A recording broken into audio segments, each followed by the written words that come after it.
Hey, deserving listeners, it's just me today. I wanted to tell you about an interesting murder case that I recently did a mini deep dive on. But first, let me give you an introduction here. So, a fan of the podcast emailed me, and she tells me that she works for Wondery, which is a podcast consortium. I don't know if that's the correct term, but that's the word I'm using, in which it has dozens of podcasts that are made by Wondery, including some podcasts that I've listened to, like The Shrink Next Door, The Cold Podcast, Dr. Death, this kind of thing. And they don't just do true crime. They have a lot of different types of podcasts. But I've talked extensively on this podcast about The Shrink Next Door podcast and also The Cold Podcast, which was about Josh Powell. So when I received this email, it piqued my interest because of her association with Wondery. And she tells me that she's working on a podcast about a murder that happened in Portland, Oregon, which is, near Seattle. And so I was like, oh, it's interesting, sort of close to home, sort of like Josh Powell, I suppose. And she wanted to interview me on the podcast as an expert about personality. And lately I've been turning down these requests because I'm trying to get my work-life balance in order. But I love Wondery, and I also, since it was a fan of because I get a lot of these requests just randomly, right? Or from people that go on YouTube and just search for certain keywords and they come across me and then they email me. But this was someone that's a fan, maybe even a patron, I'm not sure. And I agreed to it. Now, normally what this involves for me is that they will schedule an appointment where we talk remotely. They record me for 30 to 60 minutes, and that's that. But this was different because apparently Wondery, or this podcast anyway, has a lot of money being invested in it because there are several staff members that were on the initial, video conference call. And that's another difference, was that they didn't just call me to interview me. They called me to have a meeting about the future interview of me, And in this initial meeting, there were like 5 or 6 people with really cool titles like storyteller and, stuff like that. and also tech people that understood how to optimize audio and this kind of thing. And it kind of raised my nervousness level about it. But it worked on me because the initial intro meeting was setting me up with the data. They actually sent me the full podcast because it hadn't been published completely yet. And they also sent me all these outtakes that they didn't use for the podcast as additional data that I could pore over so that I could provide my professional opinion. And normally when these outfits will contact me, I don't spend that much time looking into it because, it just seems like not the best use of my time. But since they gave me all the data and they sort of piqued my interest and I got hooked on the story, I spent a lot of time actually looking into it and thinking about it. And what that did is it made me a much better interviewee once they eventually interviewed me. So, it really worked. And I was also getting a little nervous about the interview because the stakes seemed pretty high. Another detail that they told me was that the podcast was, I don't know what rank, something like 2nd or 3rd most popular English-speaking podcast in the world at the time. Maybe still, I don't know. And I thought, oh my goodness, that's saying something. Anyway, so let me tell you about the case here. This is going back to 2018, June 2nd, 2018, Portland, Oregon. And we are at a culinary school, and it's in the morning, and a student arrives at the culinary school expecting to find the teacher, a chef named Dan Brophy, but the student walks into the kitchen area, the teaching area, and he sees the teacher on the floor of the kitchen, seemingly unconscious.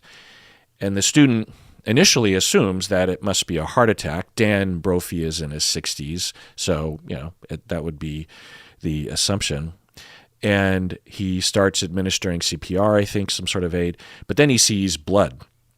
And at some point he realizes that Dan did not have a heart attack, but had been shot or injured or something. Called police, medical professionals. They arrive, and they determine that Dan was murdered, shot twice by a gun. So there's an investigation. Police arrive, and the first thing they look at is signs of forced entry, robbery, this kind of thing. There didn't seem to be any indication of that. His wallet was in his pocket, that kind of thing. There didn't seem to be anything stolen from the facility. There didn't seem to be any forced entry or any kind of broken items or anything. So that's notable. And they start to get a list of possible suspects.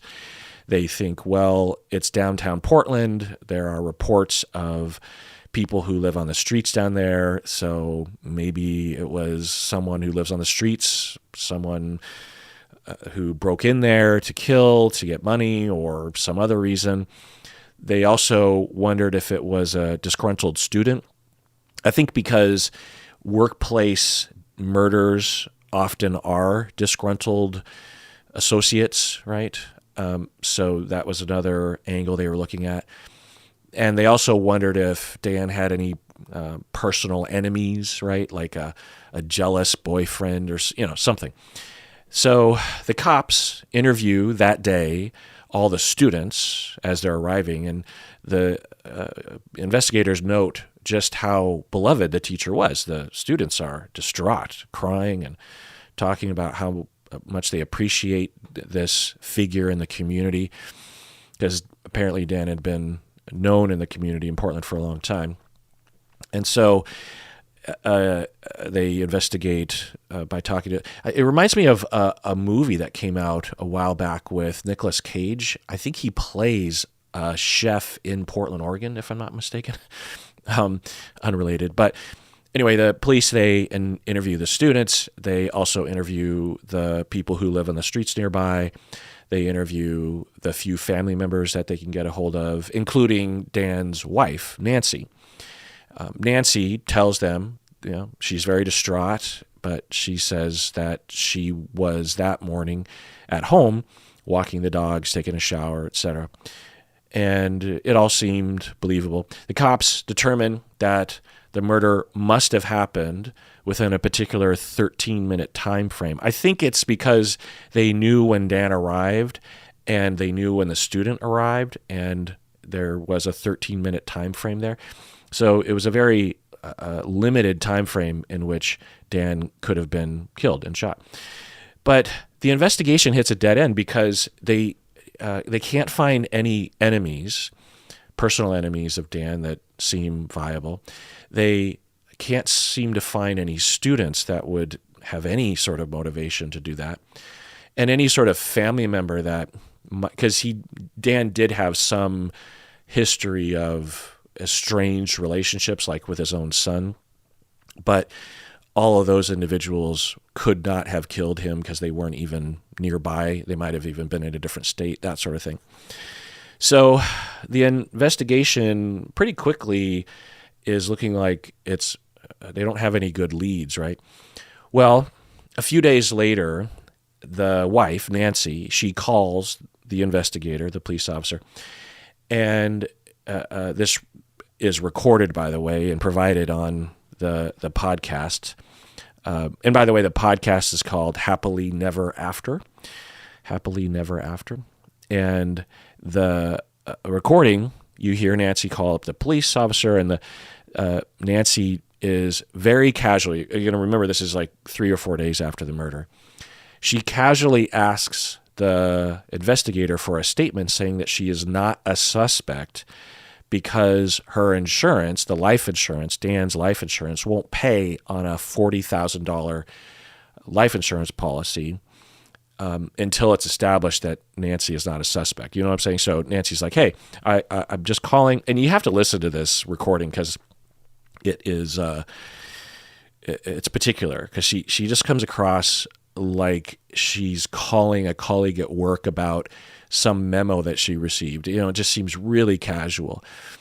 And she's like, hey, yeah, I just would, I don't know if you do this sort of thing, and I'm really sorry for bothering you, but I really need this note from you saying that I'm not a suspect, if that's possible, because this life insurance won't pay on the $40,000 life insurance policy. I don't know if you do that sort of thing, but, if you could help me out. And she's being very nice. By the way, Nancy and Dan are in their 60s. I probably should mention that. I don't know if this is sort of contextual.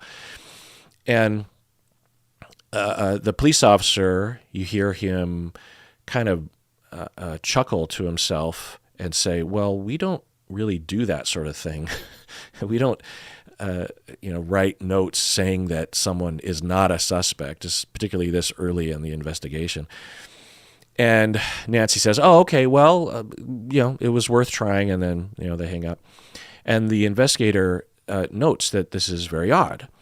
It's just a few days later. He's never received a phone call like this before, and he makes note of it. But there's not really any other reason to suspect that Nancy would have killed Dan. There weren't any reports from family or friends or anybody indicating that there were any sort of threats or violence or reason for a murder within this marriage. Also, according to everyone involved, the way it looked is that they looked like they were a good couple.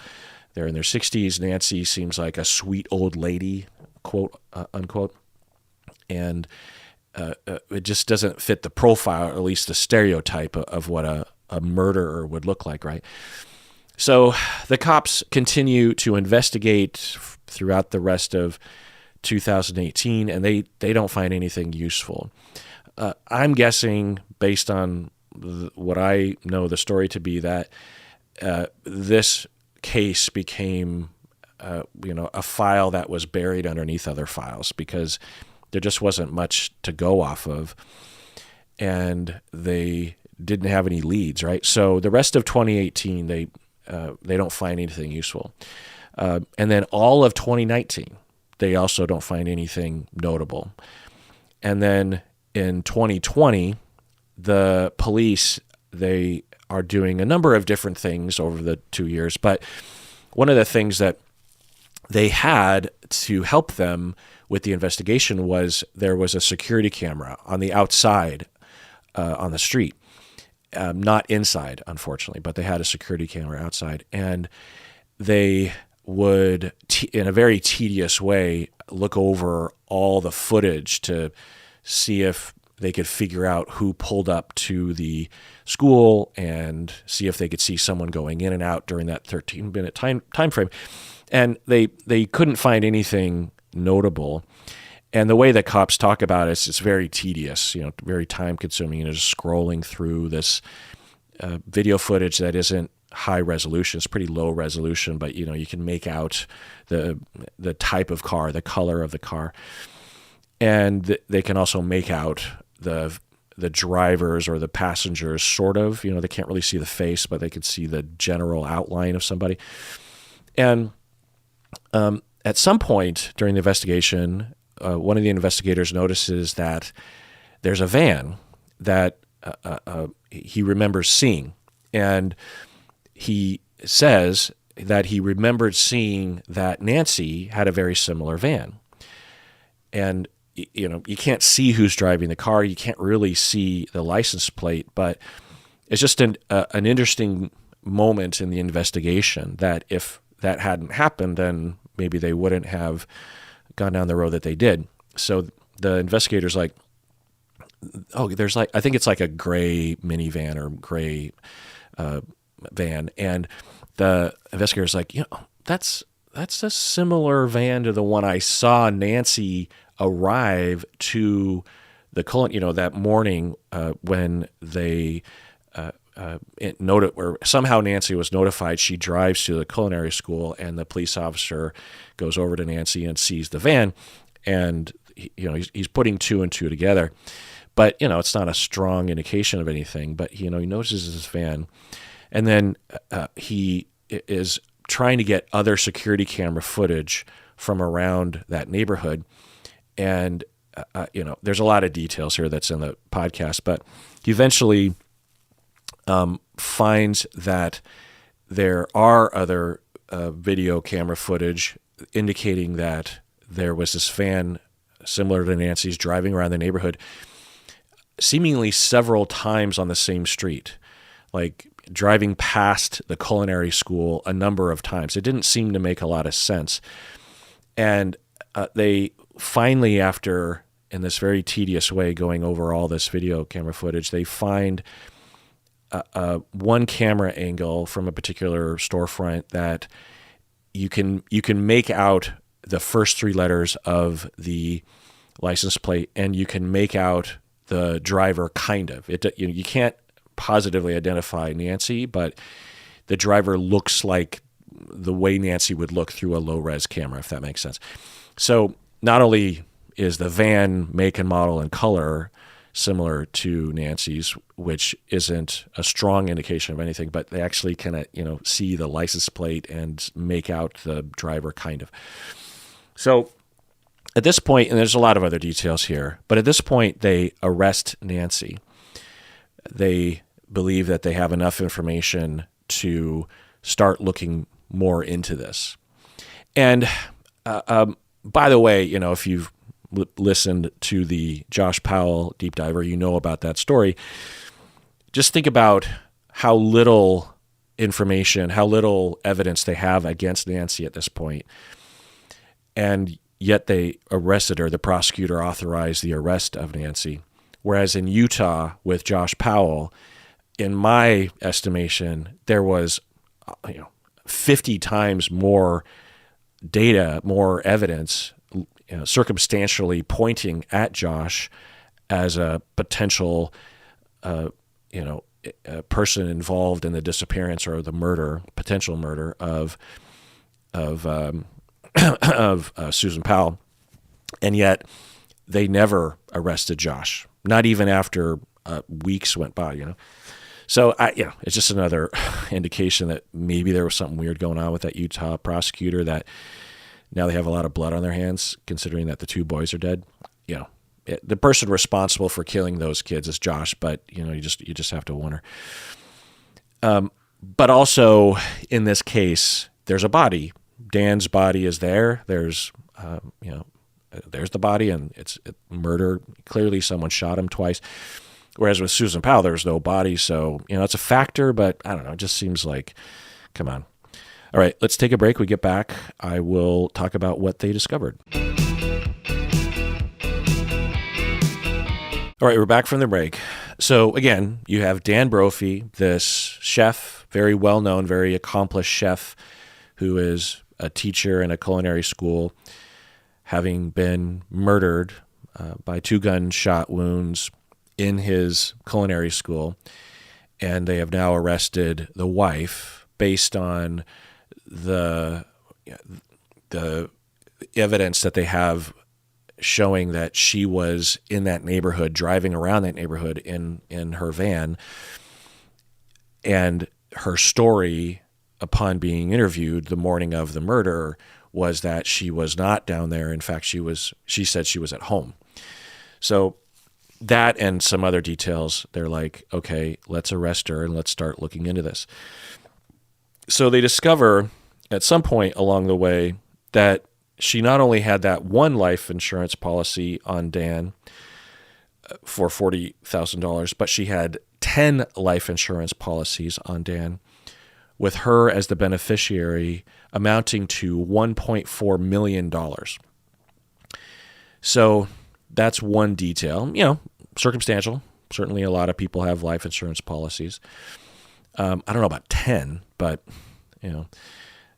which I suppose, I'm not an expert in this, and I don't know that much about this as a layperson, but I could imagine maybe a perpetrator would buy a bunch as a way to throw people off the scent because, they think that if you just look at one of the life insurance policies, it's not enough money that people would think would motivate a murder. So they're just trying to spread out. I don't know. I don't know.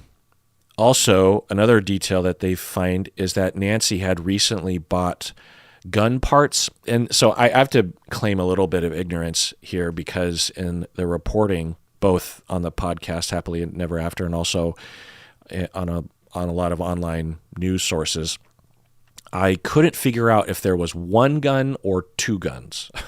But it doesn't really matter ultimately. But there's a chance that she bought a gun, a Glock, and she also bought a bunch of parts of a gun. And I didn't even know this was possible until this case. But apparently on eBay, you can buy gun parts. And I'm not sure about this, but my impression was that if you buy gun parts, you don't have to register. So you can buy all the parts of a gun, having never registered buying the gun, but you put those parts together and now you have an unregistered gun. Does that make sense? I don't know. Or another thing that I couldn't really tell if this was what the plan was that if you buy a gun and then you buy the barrel, I don't know, they don't call it a barrel, but the thing on the top of the gun, and you replace it with a different barrel and you use the gun and then you put the original barrel back on, it looks like you never shot the gun. Does that make sense? Anyway, this part I didn't understand. Apparently, it was a big part of the story because the gun that was used to kill Dan Brophy was found to be a Glock of some sort. I don't know how they knew that. Maybe the particular ammo, or I don't know how you tell the model of or the make of a gun. Anyway, they knew it was a Glock, and they also found that Nancy had bought these gun parts and or another gun. So they also found that just before the murder, she went to a gun range that didn't require ID. I don't know what that means, but it's just another detail. And by the way, normally, like if this is the Josh Powell thing, I would look into all these details to kind of lock it down. One thing you realize when you're this sort of like, I don't know if I would call myself a secondary journalist, where I'm trying to gather a story from other people having gathered stories, if that makes any sense. I have learned that it's hard to find the facts. There's a lot of reporting on facts, but it's worded in a way that it's not concrete to me what is actually the fact. And it's hard. It's, so sometimes, like with the Josh Powell case, I ran into that, what was it? It was some kind of detail. Well, there was that one detail of that woman who claimed she heard a woman saying something like, I don't want to go. And then the man saying, you will get into that car, something like that. And a lot of people report on that as factually related to the case, where Josh was clearly trying to coerce her into the van at midnight, the night that she disappeared. But when Dave Cawley of the Cold Podcast looked into it and found it, well, there's a lot of reasons to believe that that data point is tainted by the fact that the woman doesn't really remember what night it was, and no one else heard it in the neighborhood, and she was suffering from some sort of illness. And so it's just little stuff like that where it's as a person myself, I'm very detail oriented, so I don't like to present things as if I know what I'm talking about. I also don't like to, if I don't know what I'm talking about, I also don't like to present things that are possibly not supported by the data, even though one journalist or one YouTuber claims it was. You know what I mean? So I'm just framing it all that way. Plus, I didn't want to go down a rabbit hole like I did with the Josh Powell case, with this Nancy Brophy case, because I again, work-life balance. Plus, just listen to the Happily Never After podcast. They go through all this stuff. But I also did get additional information. And really what I'm adding, eventually I'm going to get to my bit on how to look at this diagnosis. And the more of these cases I go over, the more it starts to change my conceptualization of narcissistic personality disorder in general, which I'll get to in a second. But so I'm still learning. I'm still a learning person. And they found these 10 life insurance policies. They find that there was this gun and there's some shadiness around the purchase, of the parts and that sort of thing. Now, she will immediately claim that the gun was for legitimate reasons, which I'll get into later. They also found out that Dan and Nancy had been fighting a lot recently, contrary to the way in which a lot of people were thinking that a lot of people thought that their relationship was ideal.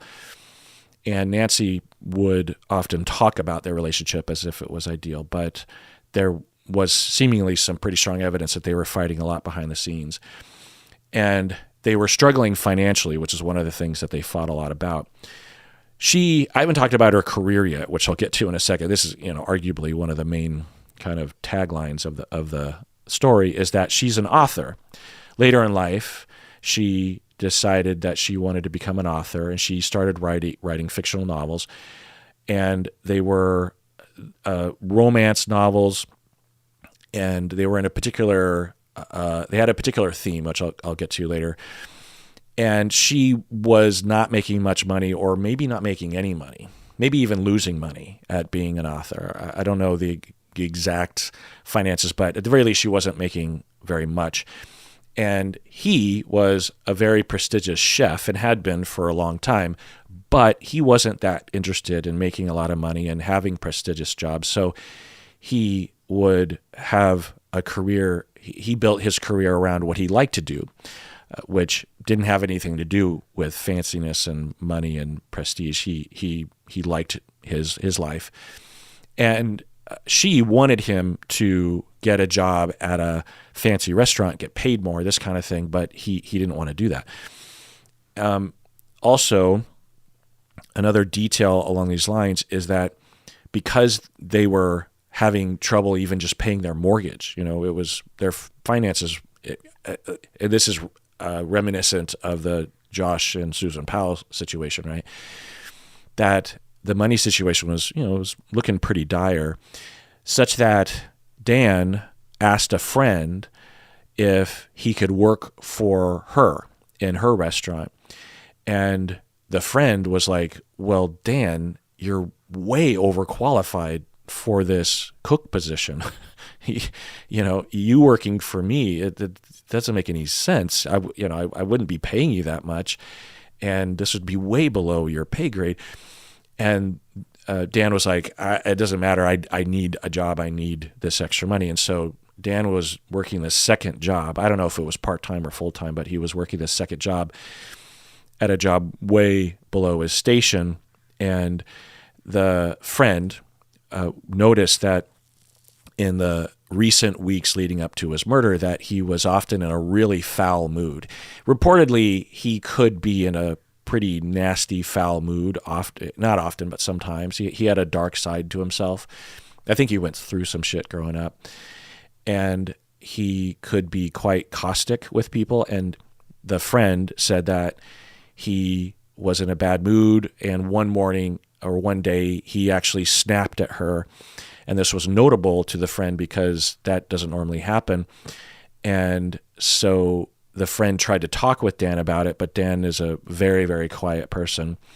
So the friend called Nancy, the wife, right? And so they talk, and Nancy talks a lot, so she was very disclosing. And Nancy told the friend that, yeah, well, this is understandable because he's not really mad at you. He's mad at me. So Nancy's saying, when my husband snapped at you, he wasn't really mad at you. He's mad at me because we've been fighting a lot lately.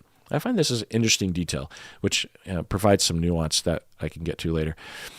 And apparently they were fighting about a lot of things, finances. Also, Nancy really wanted to move to Portugal at this time.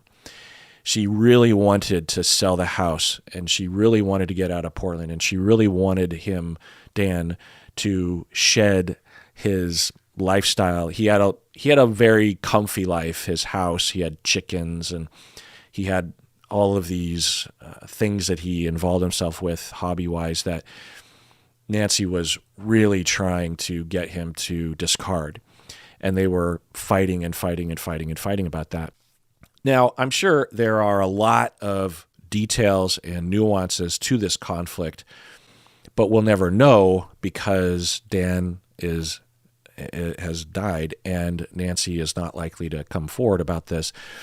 Plus, Dan didn't talk about his feelings, so any of his close associates at the time wouldn't have heard anything from him, and he didn't write anything down. So we just don't really know. We're just peeking through a knothole in the fence and seeing these tiny details. So it's hard to know, but I'm guessing that it was quite extensive, which I'll get into later. So they're fighting a lot, and Nancy really wanted to sell the house and move to Portugal, and Dan didn't. Okay, another detail. So again, you have the life insurance policies, you have the gun, you have the marital conflict. Another detail is that Nancy's books, when they look into her various different books, they're mostly about a woman who is in a loveless marriage, who has an affair with like a Navy SEAL. You know, it's always a Navy SEAL.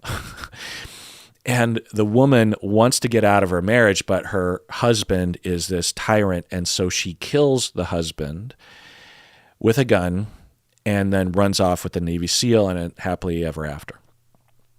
So this is a theme in her books that she writes about. You know, with romance novels, there's a lot of different themes. It's funny, the only experience I have with romance novels is that my wife has been a model for the covers of these romance novels. And we only have like a handful of these books, but there's probably dozens of books that my wife, as a professional model, she would, get a lot of types of gigs. It's really interesting to observe that with Stacy, is just the amount of gigs that she's involved with. Sometimes she'll be doing things that that models do, like doing runway stuff for, like there was this one runway thing that Stacy did in Seattle for a famous, renowned designer in Seattle that does dresses, and it was for wedding dresses and bridesmaids dresses. And I can't remember her name, but so that sort of stuff. And when Stacy was in New York, she did a lot more of that kind of stuff. Seattle doesn't really have a huge market for modeling because, all the advertising agencies are mostly in New York and then a lot of them in LA to some extent, but Seattle not so much. But for a while, Amazon actually had their main advertising wing was in Seattle, but they a number of years ago moved most of their modeling to New York or something. Anyway, but she might do that. She might also just operate as a living a living mannequin in some way. I mean, it sounds demeaning, but Stacy actually likes this kind of work, where designers, as they're trying to figure out the dimensions and the design of an outfit, they will meet in a room and they'll have actual people that they put the clothes on and see how they hang and see is the waistline right and all that kind of stuff, and they talk about it. And like I said, Stacy likes that kind of work. And that's another thing is a little detail is that I have learned that the stereotype of what it's like to be a model, certainly Stacy's been a model since she was a teenager, so she's had all the experiences, and she's experienced the the bad side, the exploitation and the objectification and the pressure to be thin and that kind of stuff.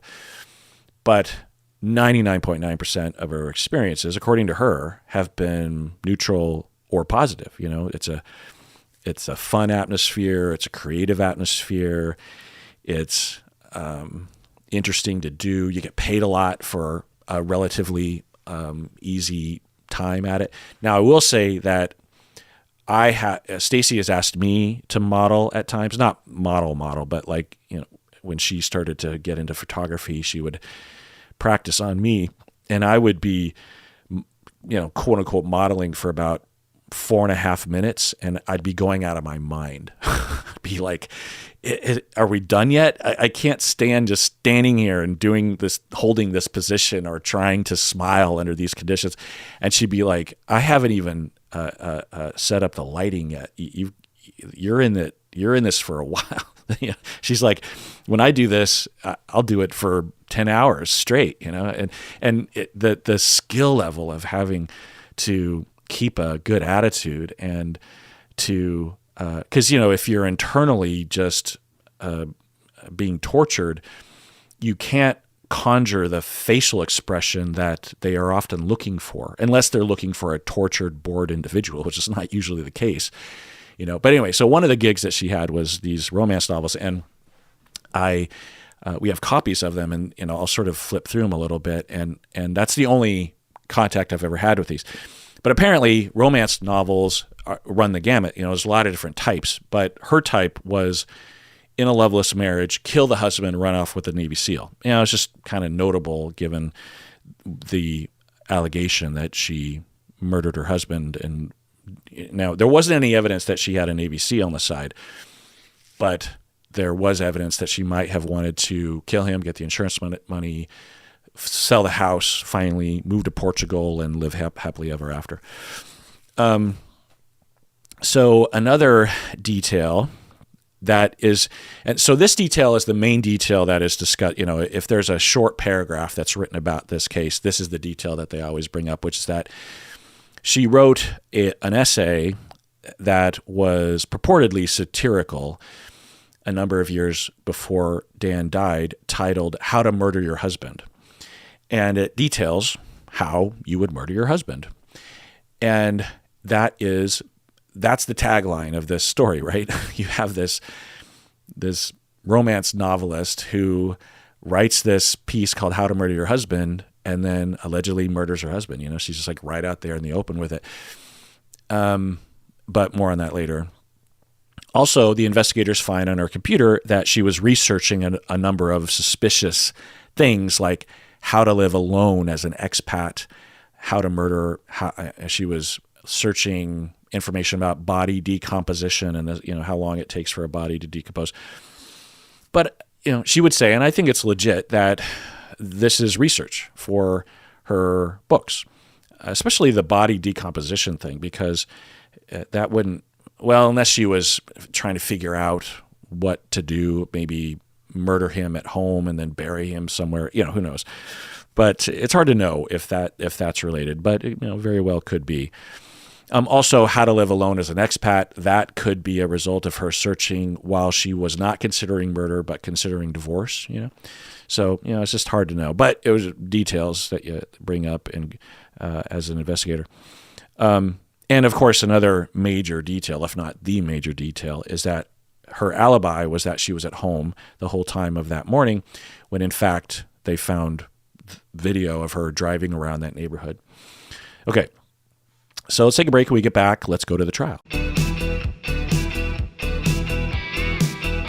All right, back from the break. So the trial, I'm going to provide, it's pretty complicated, and I only had access to bits and pieces of the trial. So this is, my understanding of the situation. All right, so her narrative, her defense, tried to address all of the all the evidence against her. So let's talk about the gun. She said 2 things that I heard was that the gun was for Dan because she was Nancy was worried about Dan because when he went mushroom hunting, then there was worries. Okay, so let me explain. Mushroom hunting is something that is big in my family. I don't know if it's a Japanese American thing or an Asian American thing or just a thing with my dad, but since an early age, my dad would take us on these, think of like fishing trips. It would be kind of like that, right? It'd be a chance to bond. It wouldn't really be centered around the mushrooms. And my dad also really liked a particular kind of mushroom, and I'm pretty sure it's shiitake, but don't quote me on that. And we would drive east into the mountains, Cascade Mountains, and there would be all these logging roads with all these, pine and conifer and fir trees, and untouched. And my dad knew how to find these, I think, shiitake mushrooms. He also knew how to differentiate between them, and there's a poisonous one that looks like it. And he would teach it to us, and it was very bonding. And we'd bring our dog Pfeffer off leash, and she was very well trained and very well behaved, and would run around and enjoy being with us. And we would find these shiitake mushrooms, and these mushrooms. This is all just from memory. I don't know if any of this is accurate, but I remember being told that these mushrooms were very, very expensive. I don't think they are easily or even possibly grown in captivity, if you know what I'm saying. So they always have to be found somewhere. And from my understanding, the Pacific Northwest is a good place to find them. And they would always be right next to a tree. And I think they were often on the non-sunny side, the north side. And when you picked them, you had to smell them a certain way, because if they smelled, there was a certain smell that differentiated between the edible ones and the poisonous ones. It was always kind of freaky to me, but my dad seemed to always know what he was doing. And when I was young, we would go into the mountains and we would come home with like a bag full, maybe, 10 or 20 of these mushrooms. And there's also a particular recipe that we would cook these up with. They're so big and meaty that you could just eat them with a fork and a knife with like shoyu or soy sauce or teriyaki sauce or something. I don't know it was some sort of preparation like that. And as I got older, we would go into the mountains, and there'd be fewer and fewer of these mushrooms. And then eventually it was, at least this is my understanding, I don't know if any of this is true, but it was useless to go into the mountains to get them because you would never find any. And the reason for that I was told, was because there were people who were going into the mountains to get these mushrooms because they were selling them. And given how valuable these were, how valuable each one was, it was kind of a big deal to certain people. And I think the thought was that you had people who were immigrants who were having trouble with getting ahead in life, because of racism or lack of opportunity or something. And a fast track to at least getting some semblance of financial security was to get these mushrooms in the mountains, because not a lot of people did this sort of thing. But the problem was that you had a lot of different groups that were competing to get these mushrooms, and occasionally I think there was violence, sort of like gang activity of, this is my territory and how dare you come to my hunting grounds, and it became a dangerous activity. Whereas when I was a kid, it seemed like no one was doing it, or very few anyway. Occasionally we would run into people, but the forest is big, and there was just so much room, and it's also hard to because there's no trail, so you're just trumping. you're just walking through the bushes, and so you can't get very far. So, it was easy to avoid other people. It was easy to find an area that didn't seem like other people had been searching there. And my dad really loved to. We'd be driving, back on some country road, and my dad would be like, "Ooh, that's probably a good spot for mushroom hunting," and I have a lot of fond memories about that, especially when we'd come home and you'd like cook up your what you got, and share it with others, that didn't come with us. It's like getting a fish, and then you clean it and you cook it up, that kind of stuff. It always tastes better when you catch it yourself.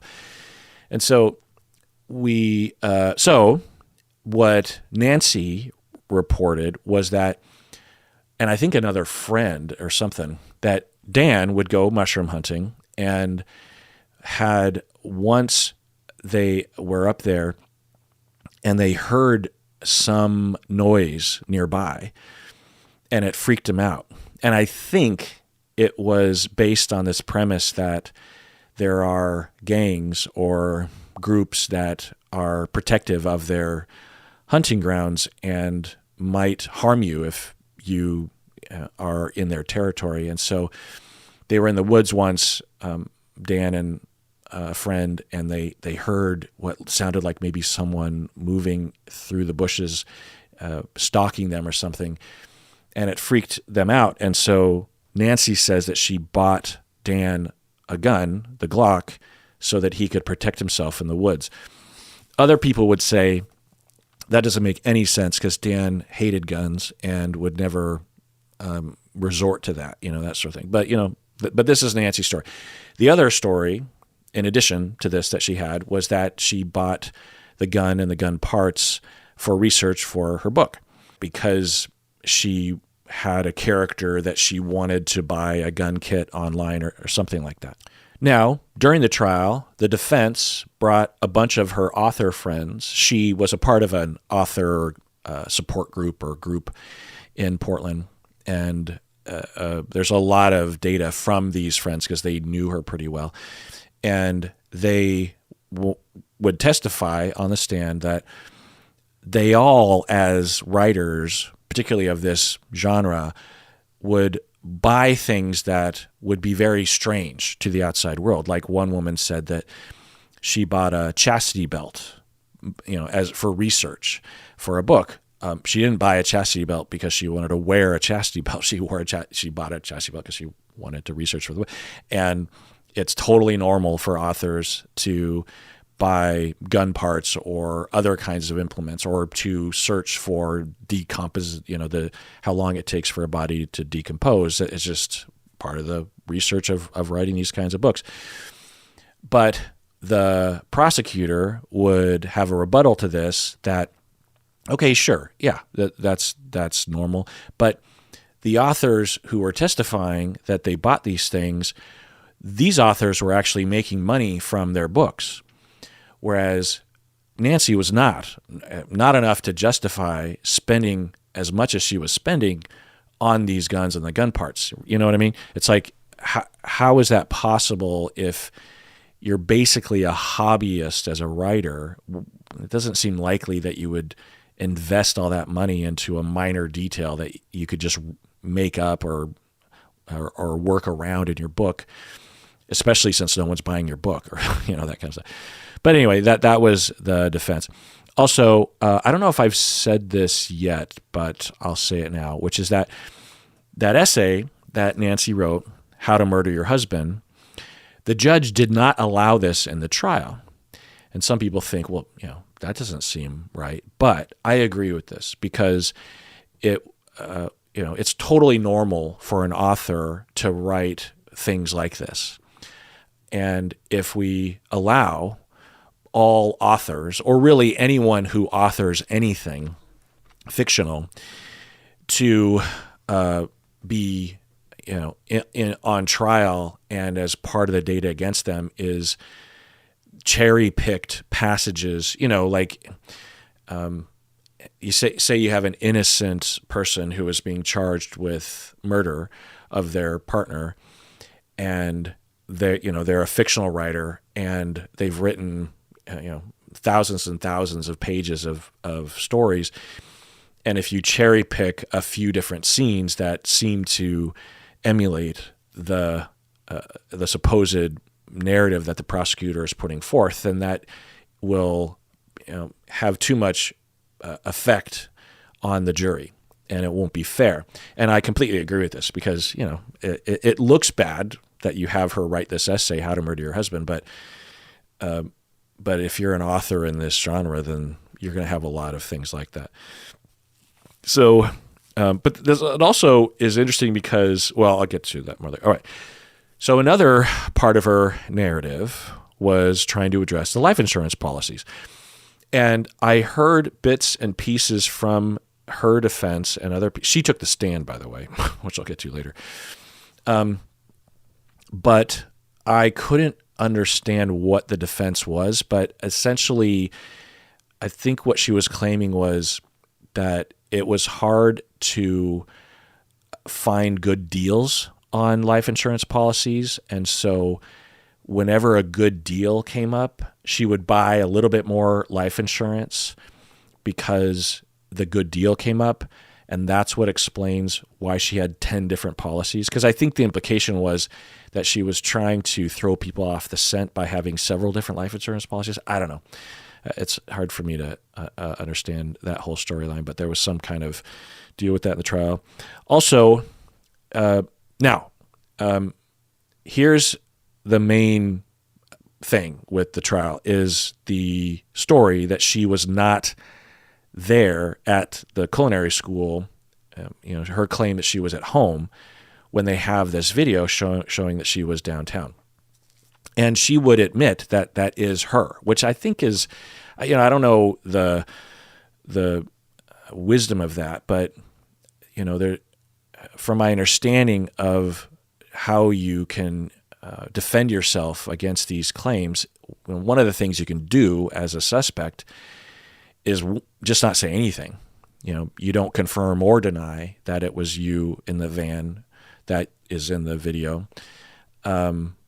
Because I don't know if the license plate was clear enough to clearly indicate it was her.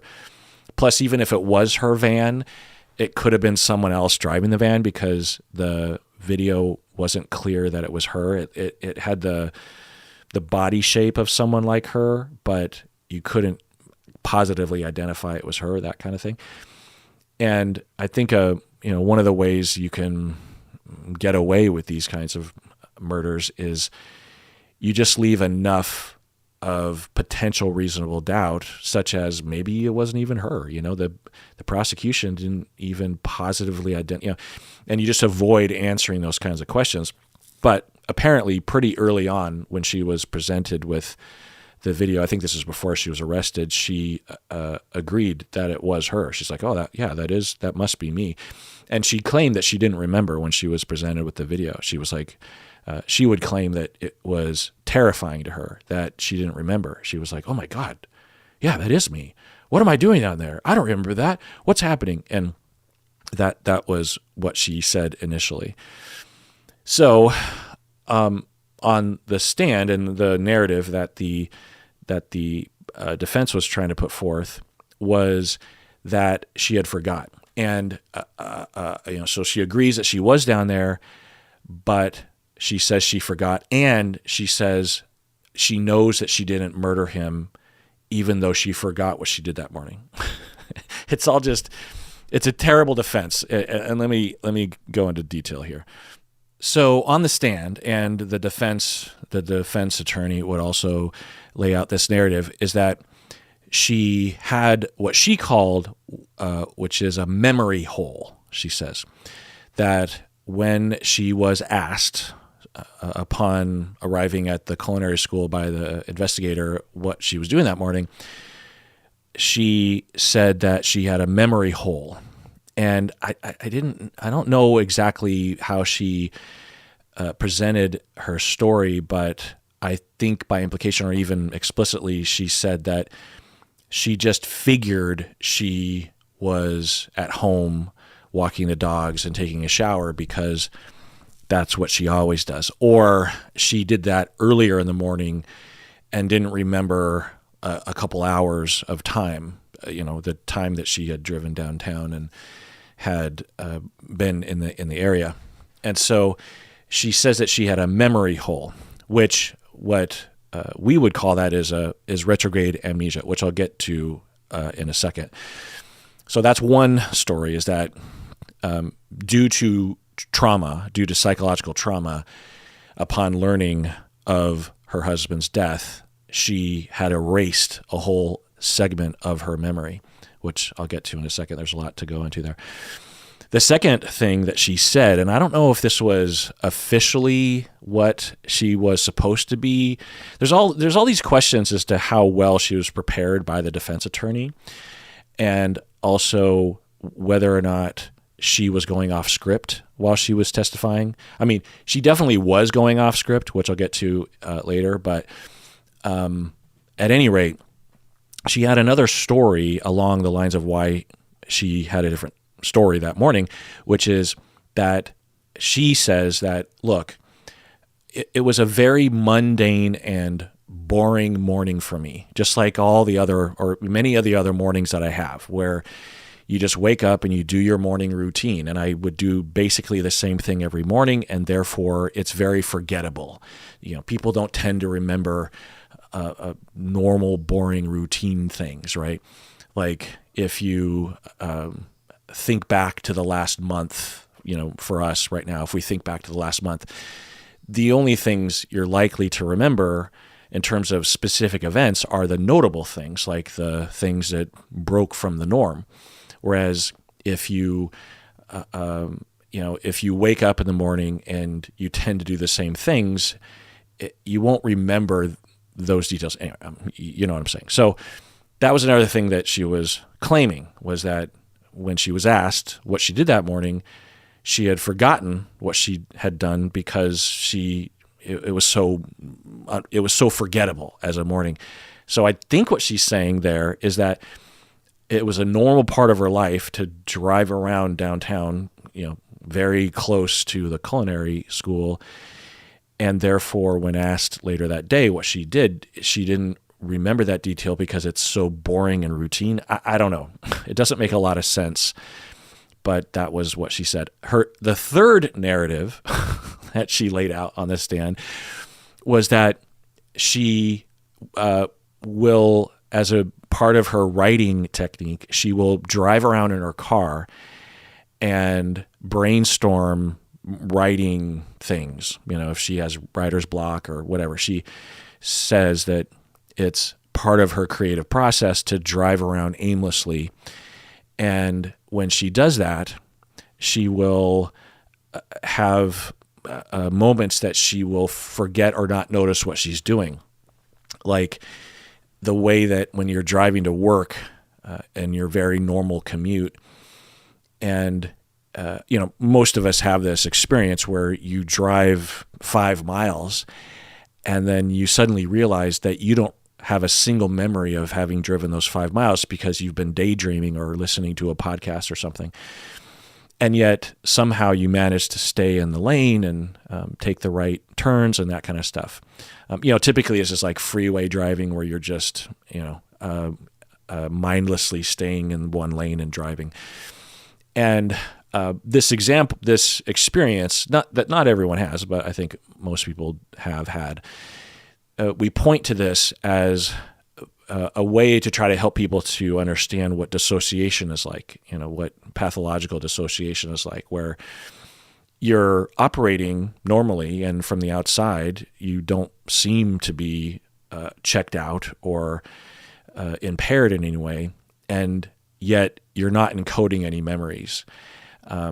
And so it's analogous to dissociation, or one in terms of the psychoanalytic usage or the original usage of dissociation. It's actually all considered the word dissociation in today's parlance. We typically are saying only pathological dissociation, but really dissociative experiences are varied, many of which are subclinical, subpathology. So anyway,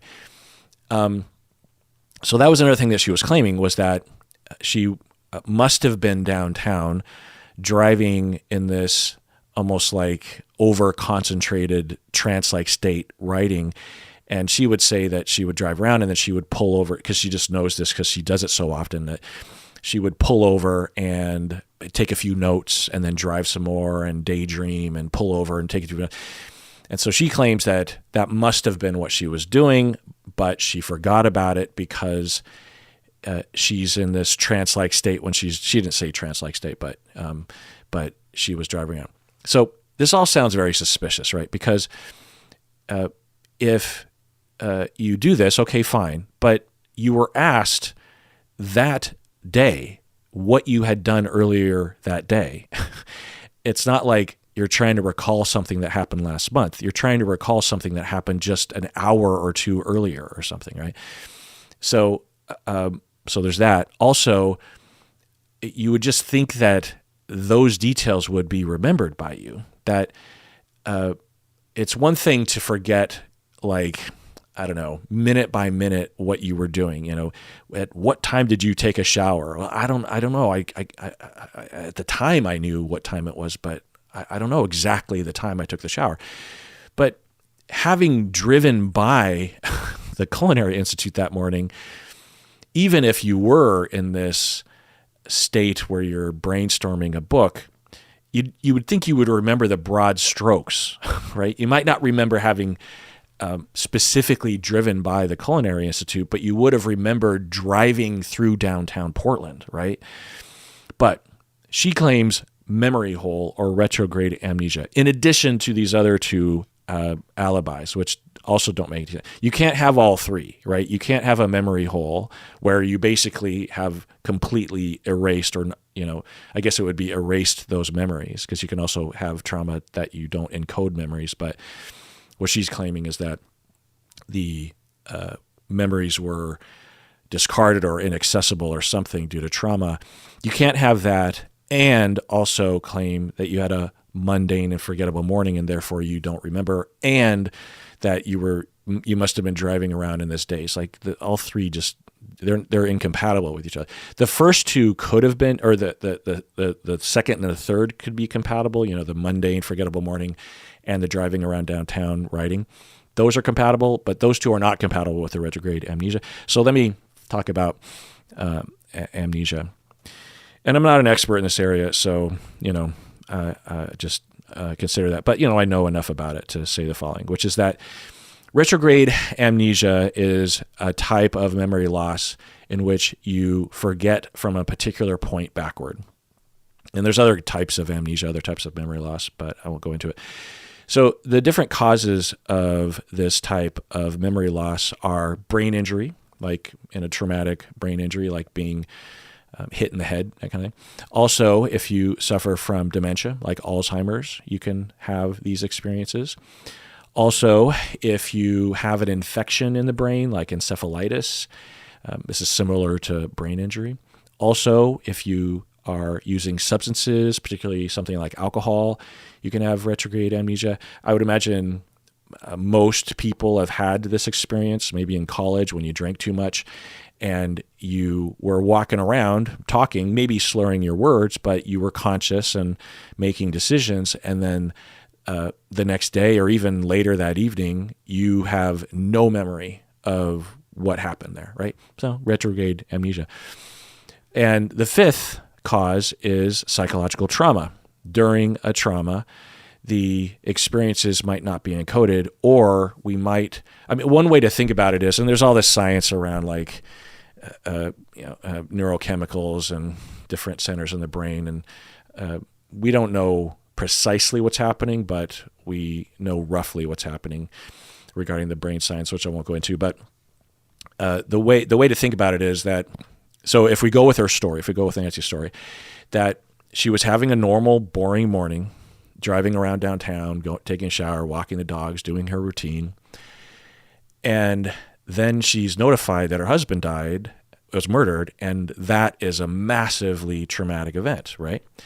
and she has this flood of stress hormones and neurochemicals that make it so that these short-term memories of earlier that morning were not adequately or even at all transformed into the type of memory that is accessible, if that makes any sense.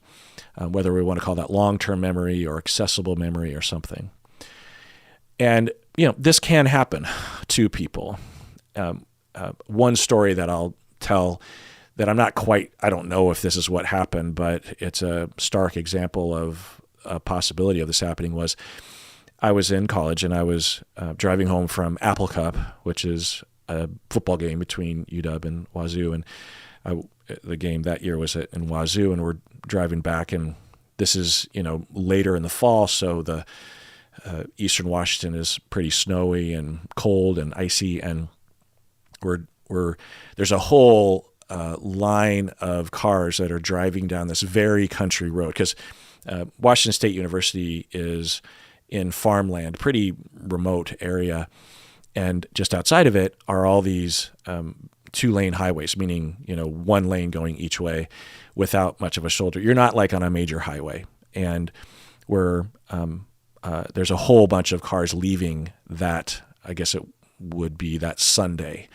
All these people from Seattle go to, drive 6 hours to Colfax or to Pullman. And so there's all these cars that are driving back to Seattle that midday or something. And we're driving along, and the car directly in front of us, I'm sitting in the passenger seat, and I see this SUV go off the road, and then, this is a little safety tip, is that if you ever accidentally veer off of a road, like into gravel or something, grass, is that there's a tendency for people to jam the wheel back into the lane. The problem with that is that if you're going at 55 miles an hour and you turn while you're in soft conditions, there will be a bit of sliding that will involve. And then as soon as your front wheels hit the concrete or the pavement again, the asphalt, you will shoot off in that direction, which is what the driver did. She, I think, accidentally was distracted, and she was in a car with her friend, another young woman, and then 2 young men were in the back seat. They were all our age, and we had seen them at the gas station heading out of town just a little bit earlier. But anyway, so she, from the looks of it, was distracted in her driving and had gone off the road. And remember, this is a 2-lane highway, so if you get distracted, there's not a lot of wiggle room. And she had gone onto this very small little shoulder with some gravel, and had noticed, right? Because it's like, you notice when you can just tell when you kind of go off the road. And so she jammed left, and when her wheels hit the asphalt, she shot across the highway very quickly. And then because she did that, she jammed the wheel back to the right? And there's a lot of crashes that involve this. So I don't know the exact advice, but the plan that I have that I don't know if this is the right plan. I don't know if this is influenced by experts, but is that, one, don't jam the wheel. Allow yourself to slow down, but don't jam on the brakes, because that can be another problem. You might even just ride out the gravel a little bit longer than what feels like okay, because you don't have to jam yourself back onto the freeway, right? Sure, the cars behind you might have to slow down. They may honk at you, but you want to slow to a safe speed so that you can ease your way back onto the road, if that makes any sense. Anyway, or just allow yourself to slowly and naturally go off the road. If you're risked, especially if you're in a top-heavy SUV. Anyway. Don't listen to me, listen to experts. But so when she jammed back right, she jams left and then she jams right.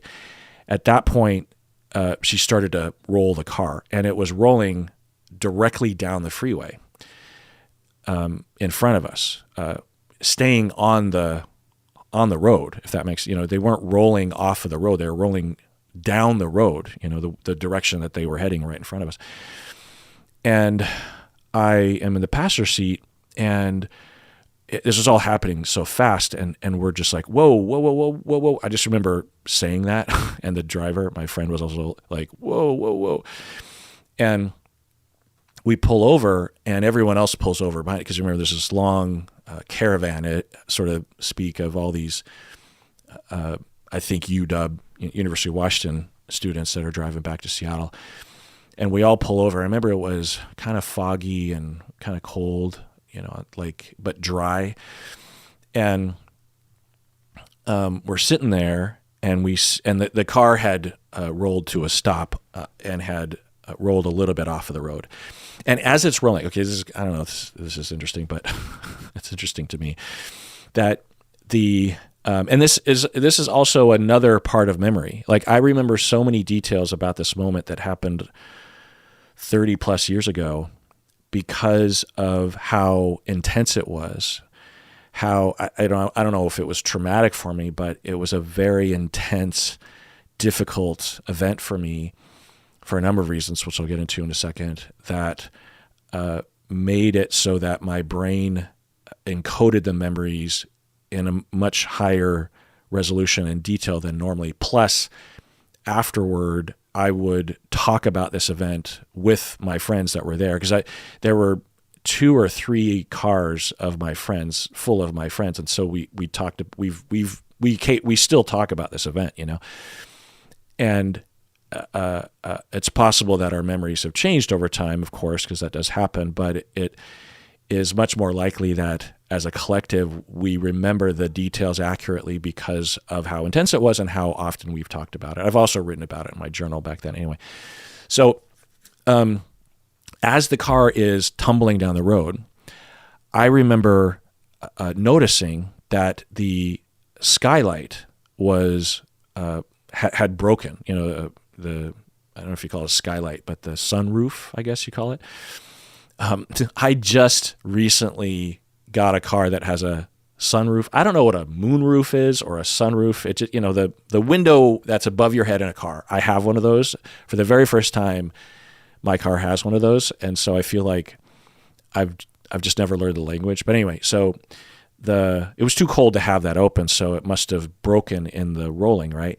And I remember noticing that a bunch of debris was flying out of the hole that had the window as it was tumbling down the road. And I remember thinking, like, it just looked weird that all this garbage and debris, and I couldn't really tell what it was.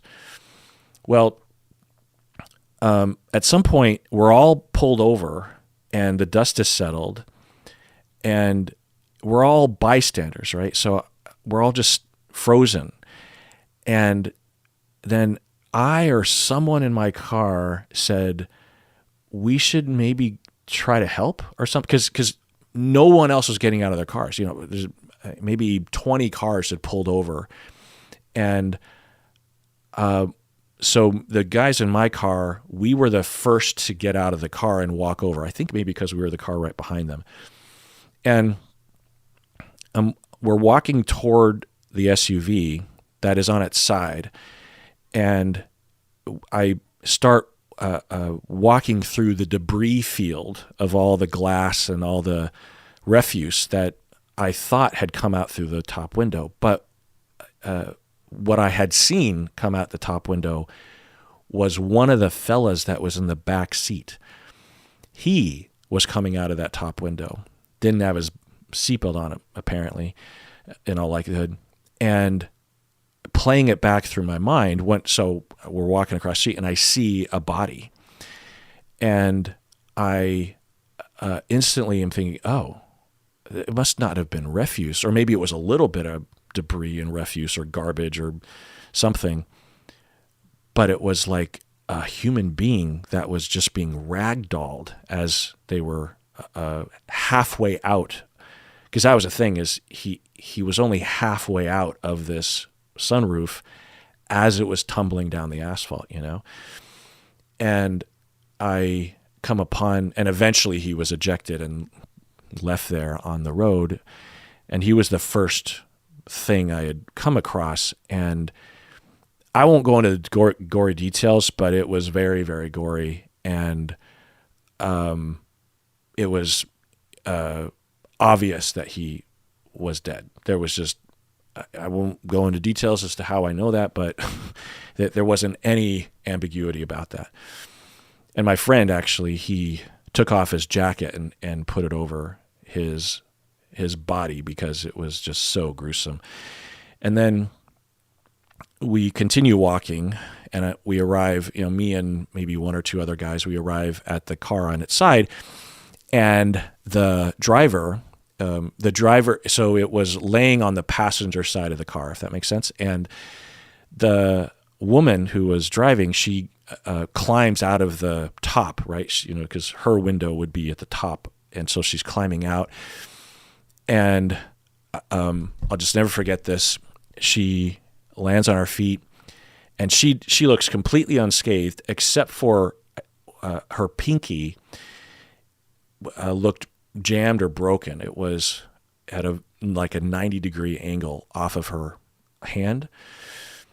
And she wasn't tending to that. She was very, very agitated and very, very upset, obviously, and crying. And she was just frantically repeating, I don't remember, what was she saying? She's like, I don't remember crashing, something like that. I don't remember crashing. I don't remember crashing. I don't remember crashing. I don't remember crashing. She just kept saying this over and over again.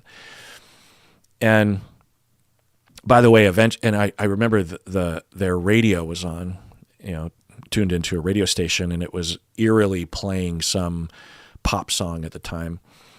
And slowly other bystanders were arriving.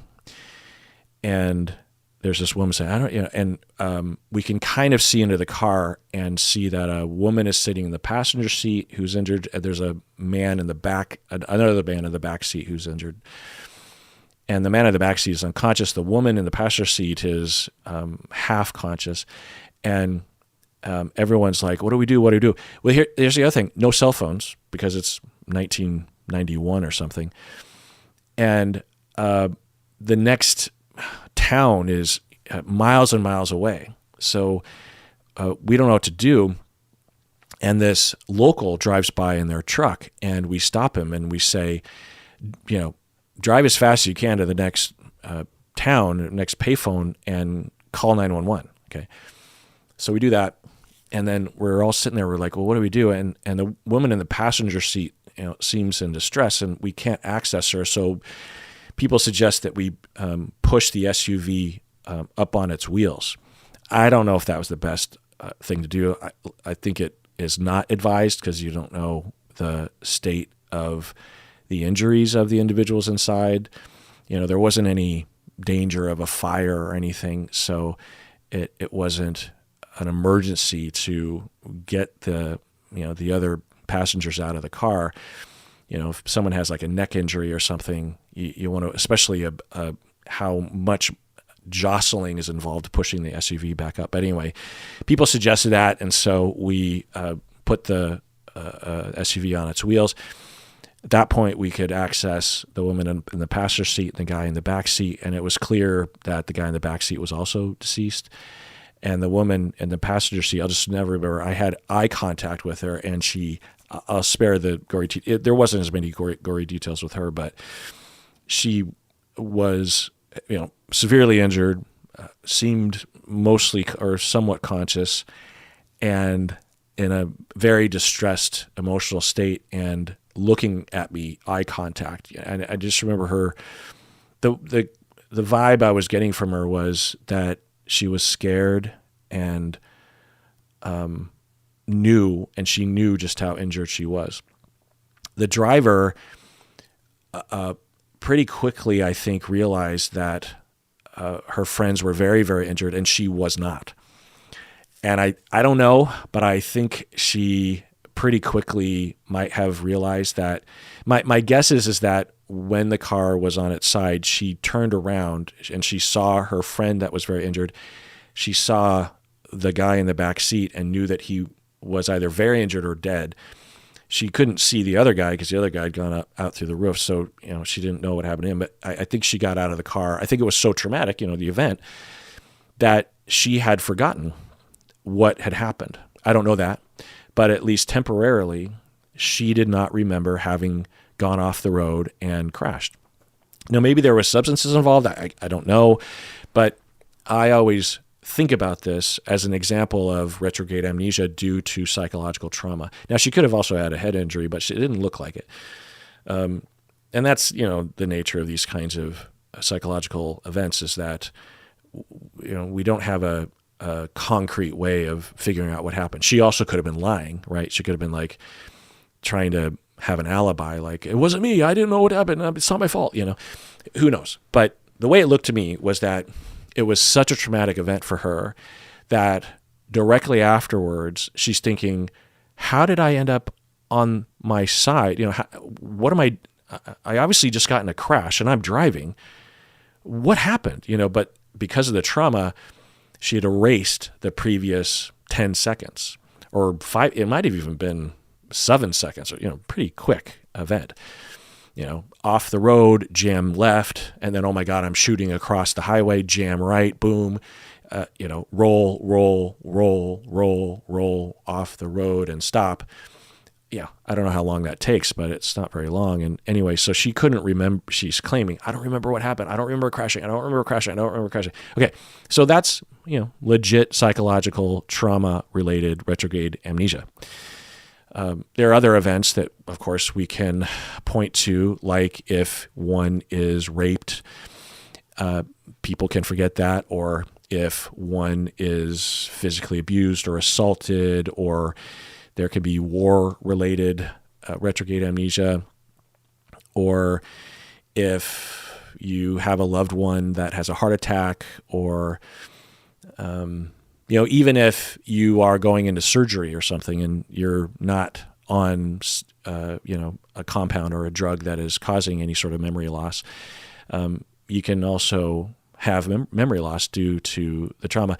The idea is that we seemingly evolved a psychological mechanism to protect us, maybe, or it could just be the brain overloading with certain neurochemicals that result in memories having difficulty being recalled or encoded. So anyway, and I could talk for a long time about memory loss and dissociation and trauma and retrograde amnesia, but I hope you get the idea of what Nancy was claiming, what happened, right? And apparently, many murder suspects, a disproportionate number of murder suspects, will claim that they have had retrograde amnesia as a convenient excuse, a convenient defense when they are confronted with the evidence against them. So it's just suspicious whenever someone having been accused, it'd be one thing if she was not implicated and she claimed to have retrograde amnesia. It's another thing for a suspect, someone who is defending themselves in a trial, to suddenly claim that they have retrograde amnesia. It happens a lot, And the other thing is that many of you might be thinking is, well, having amnesia doesn't mean you didn't kill him. The psychological trauma could have been that you killed him. You can't claim that you did or did not kill him because you're claiming you don't remember anything. So maybe you did kill him. The gun matches and your car was down there and you were fighting a lot and there's no other suspect, no other reason. You did have, so it's not a great defense, but it's a convenient excuse when confronted with data that contradicts her alibi, right? Anyway, so she claims that she had this memory hole. So is it possible what she is claiming? The answer is yes, it is possible. Anything's possible. It's hard to prove or disprove because it's all based on an individual's claim, and it is something that has happened before. But the more important question is it likely that this happened? And the answer is no. Because the nature of this type of retrograde amnesia typically looks different. Like, another story that would be more believable to me is that she arrives at the investigation and is informed that her husband is dead. And in the moment, she is flooded with neurochemicals of distress. And maybe even she could have said that she, due to early childhood abuse, has a pattern of memory loss under psychological distress. That would actually, and if there was evidence that she had previously had those claims, like a therapist that could claim that they had talked about that 10, 15 years earlier, then it would lend itself to that defense.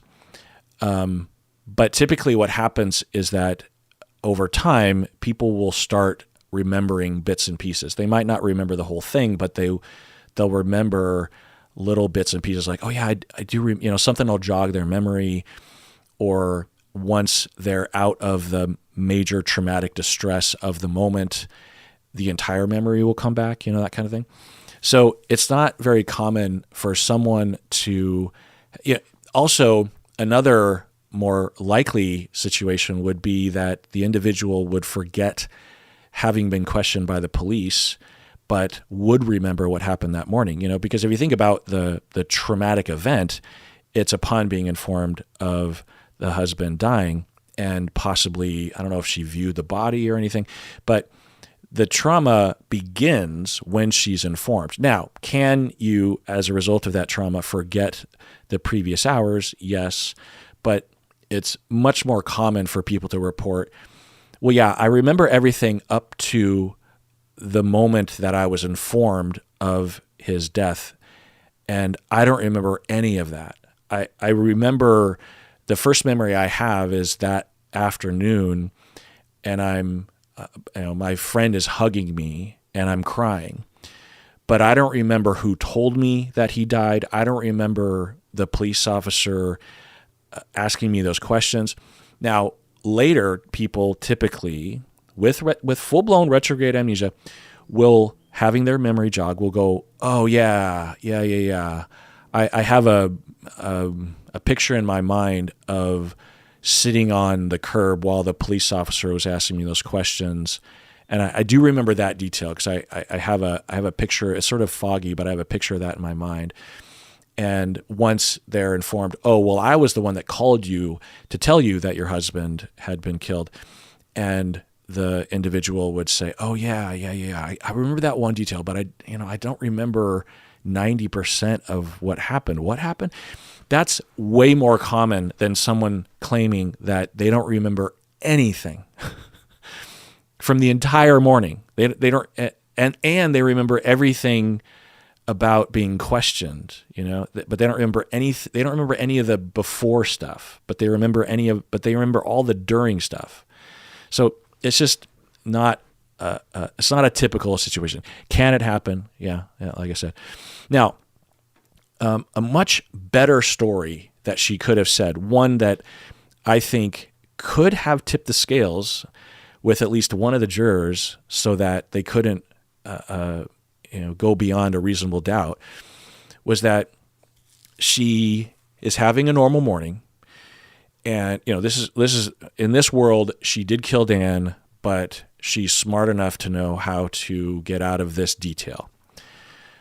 In that she initially told investigators that she was at home, and then later is presented with this video. I think for her, best case scenario is as soon as she's presented with the video, she says, oh my God, I don't remember that. I need to talk with my lawyer, and then doesn't say anything more than that. And then on the stand, she could say something like, yeah, okay, so here's what happened. I had a totally normal morning, and then I'm informed about my beloved husband having been murdered, and looking back now, I know that I was completely freaking out naturally. And when the police officer asked me what I was doing that morning, he asked me, again, I didn't know this at the time, but looking back, I was in a completely weird state of mind. I was in shock. And I was in a daze. I barely remember anything about that whole time, those couple hours when I was down there and I was seeing all the students and everything. And it was such a hard time for me. So when the police officer asked me what I did that morning, I remember thinking that I didn't really remember what I did that morning, but I felt like I needed to say something. And so I just assumed that I did what I normally do, which is I take a shower and I walk the dogs and I didn't drive around downtown. I just said that. And I remember feeling pretty confident that that's what I did. And I even kind of remember doing those things, because I had done those things, I guess, before I drove downtown. But I said that, and then the next morning when I woke up, I just kept replaying the whole thing, and I was in a lot of distress, and I was thinking, who could have done this? And then it suddenly occurred to me that no, I had driven around downtown as a process of writing my book, but I didn't tell the investigators. And I said, and I picked up the phone to call the investigators to tell them, no. I now remember what I did that morning, I think, which is that I showered and walked the dogs and I drove around downtown. But I stopped myself because I know enough from writing these books that often the spouse is the first suspect, and I didn't want to be a suspect. One, I didn't want to be a suspect because I don't want to be falsely investigated. But also, I wanted the police to focus on the real killer. I didn't want them to be distracted. There are famous cases that I've studied where a spouse is pursued as the main suspect, and the investigators ignore the real killer and ignore data, and they get locked in. And I didn't want that to happen. And I debated it for a long time in my mind, and I said, well, I concluded it didn't really matter that I was driving around downtown because I certainly didn't kill my husband, and it doesn't really matter. I didn't knowingly lie to the police officer, but it doesn't really matter. I don't need to tell him that because it's irrelevant that I did that. Do I need to tell him every detail that I remember this morning? I don't know.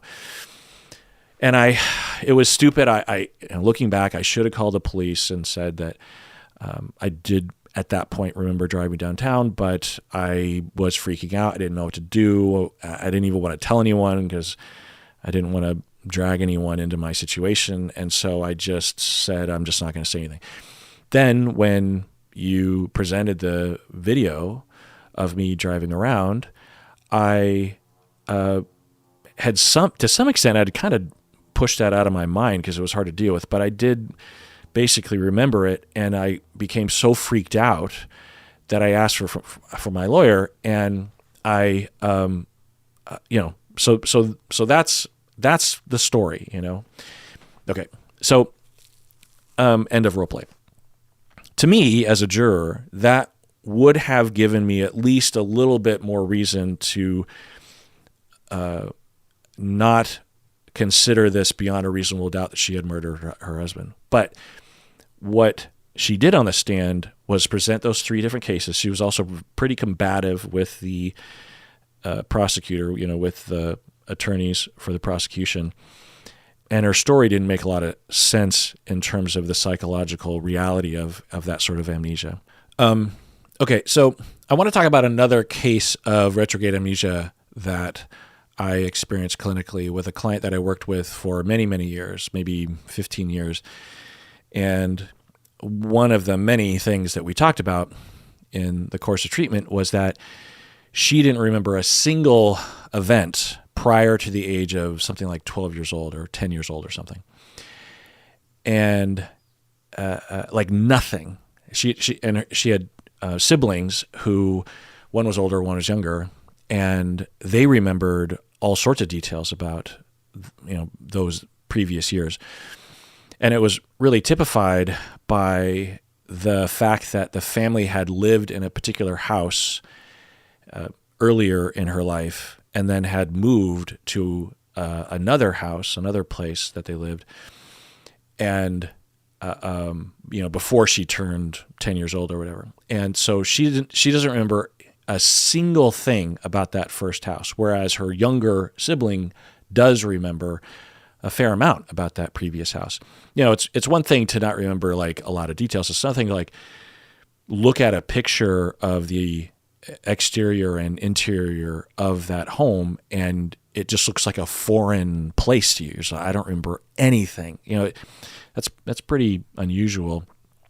And I sent her to specialists and even a hypnotherapist, and we did all sorts of things regarding trauma that might be able to help her. And it wasn't a main focus. She wasn't focused on recalling those memories, but it did provide some distress for her. And so we would focus on it at times. And I basically figured that if there was something that I could do to help her with it, it would just be to help her recover from the trauma. And, maybe that'll help her to feel safe enough to remember those years. Well, we did everything we could, and nothing ever changed regarding that memory loss.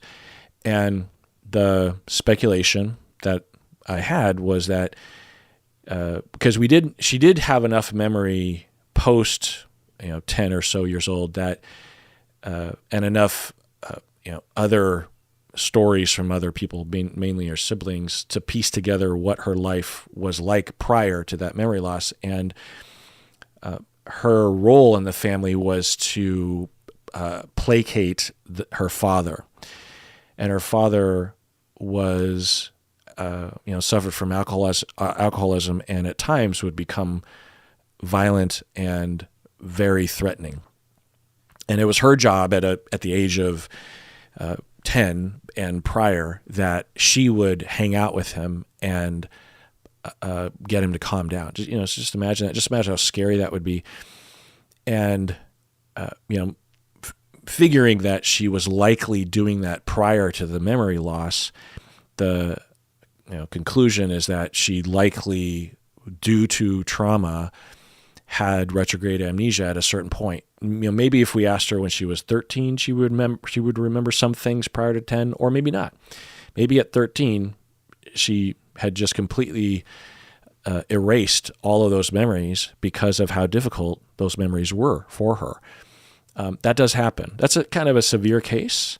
It's also possible that she had some sort of brain injury around that time, but we didn't have any evidence of that.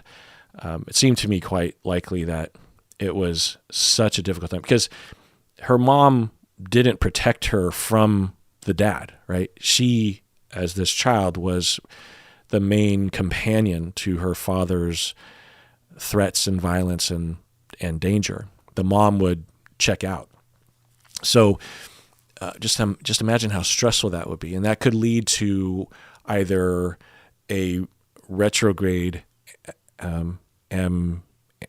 amnesia event where it's so stressful that the brain basically just cuts itself off from those memories, or when those memories are recalled slightly, the brain shuts that down. Or another possibility is that as she was going through those difficult moments, individual memories were not being encoded into long-term memory because they were so difficult. So it's just another example of what retrograde amnesia can look like. There's a lot of different manifestations. And when I hear this from my client and there's no criminal case involved, right, then it's much more believable to me, right? She's not trying to avoid something, and plus she spent a lot of time trying to remember, and it bothered her that she didn't remember. We even spent time in therapy. She would bring in pictures of her early childhood, and we would just stare at them and try to jog her memory, and nothing worked. Anyway, so retrograde amnesia is a thing, for trauma, of course, and it does happen, But in a murder case, when you you have someone that tells it in this way, also has other defenses, like it was a boring morning and I was driving around writing, like it just doesn't, it's not very convincing. All right, let's take a break. When we get back, I'll talk about her personality and wrap this up. Okay, so let's get into my speculation about Nancy's personality. And of course, I can't diagnose from afar. And honestly, I didn't have a lot of data to go off of. Contrary to like the Josh Powell case with this Nancy Brophy case, there's just not a lot of stuff that I could get my hands on, even among the podcasters who were poring over all this data. When they would interview me, I would occasionally ask them questions like, do you know any more about this detail? And so I would gather that information. It's just hard to say, but the top hypothesis I would pursue if I were to work with a case like this is the hypothesis that she did suffer from severe narcissistic personality disorder and a dash of psychopathy or antisocial personality, because it seems likely that she would have to have some psychopathy to have the premeditated murder and to actually pull the trigger. This is a philosophical thing that I debate in my own mind and also with other people, and we've been debating this for decades. But can someone without psychopathy, without antisocial personality, can someone that doesn't have traits of psychopathy, can they murder their husband, their partner, under these circumstances? Is it possible for someone to pull the trigger?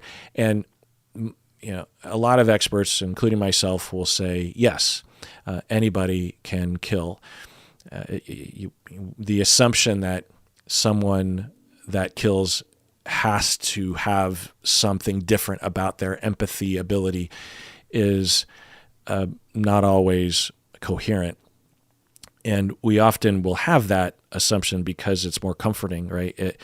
It's more comforting to believe that murderers are different sorts of humans and therefore easily detected, or at least we have the ability to detect them.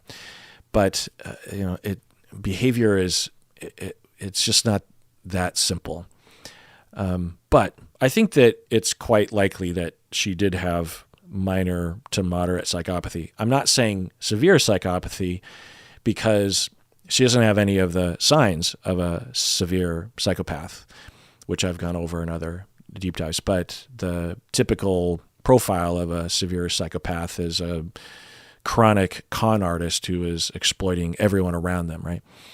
And we don't see that. In fact, a lot of people would say that Nancy Brophy was a good person.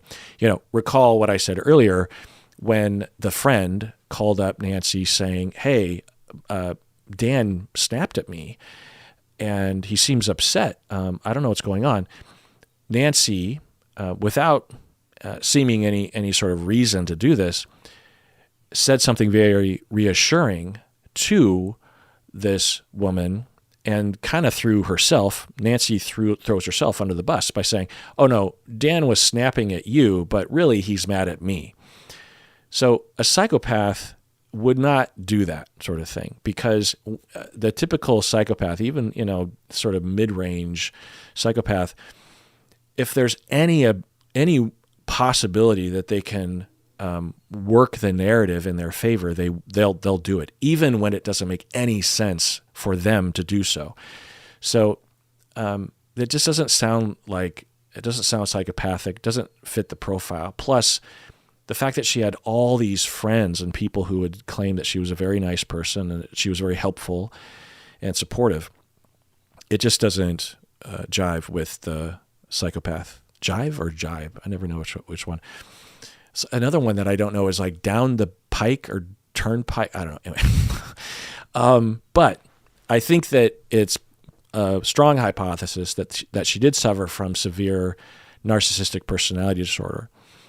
Similar to Josh Powell in a way, in that it was not easily detectable because she wasn't extremely annoying to people around. So, okay, it's like, where do I begin?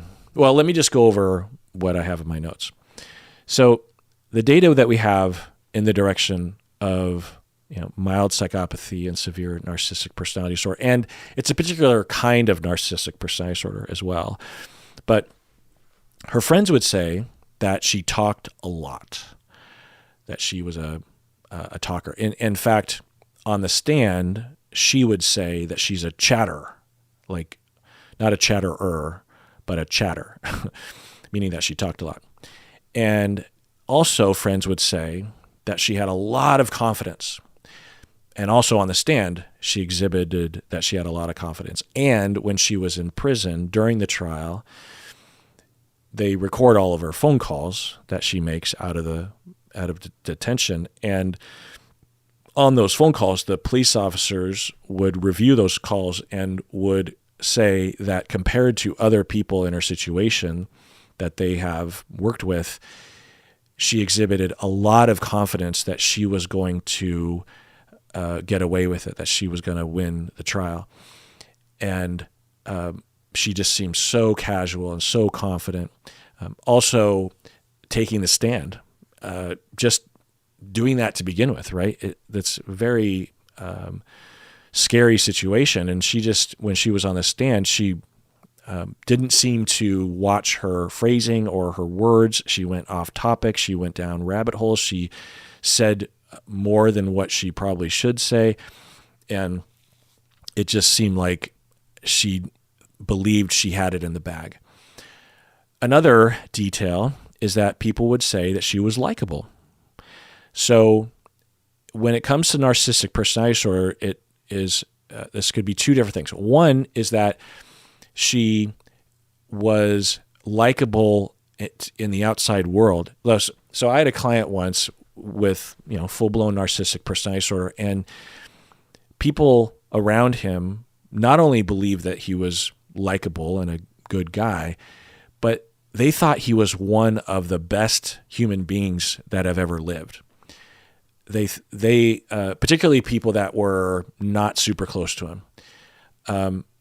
So outside of his family, his spouse and his kids, and outside of his close colleagues, everyone thought he was the opposite of narcissistic, that he was altruistic and a pillar of the community and all these really wonderful things. But the closer you got to him regarding relationship, like if you talk to close colleagues, but particularly if you talk to his wife and his kids, they would say he is not a pillar of the community. He is a monster. He is abusive. He is emotionally unstable.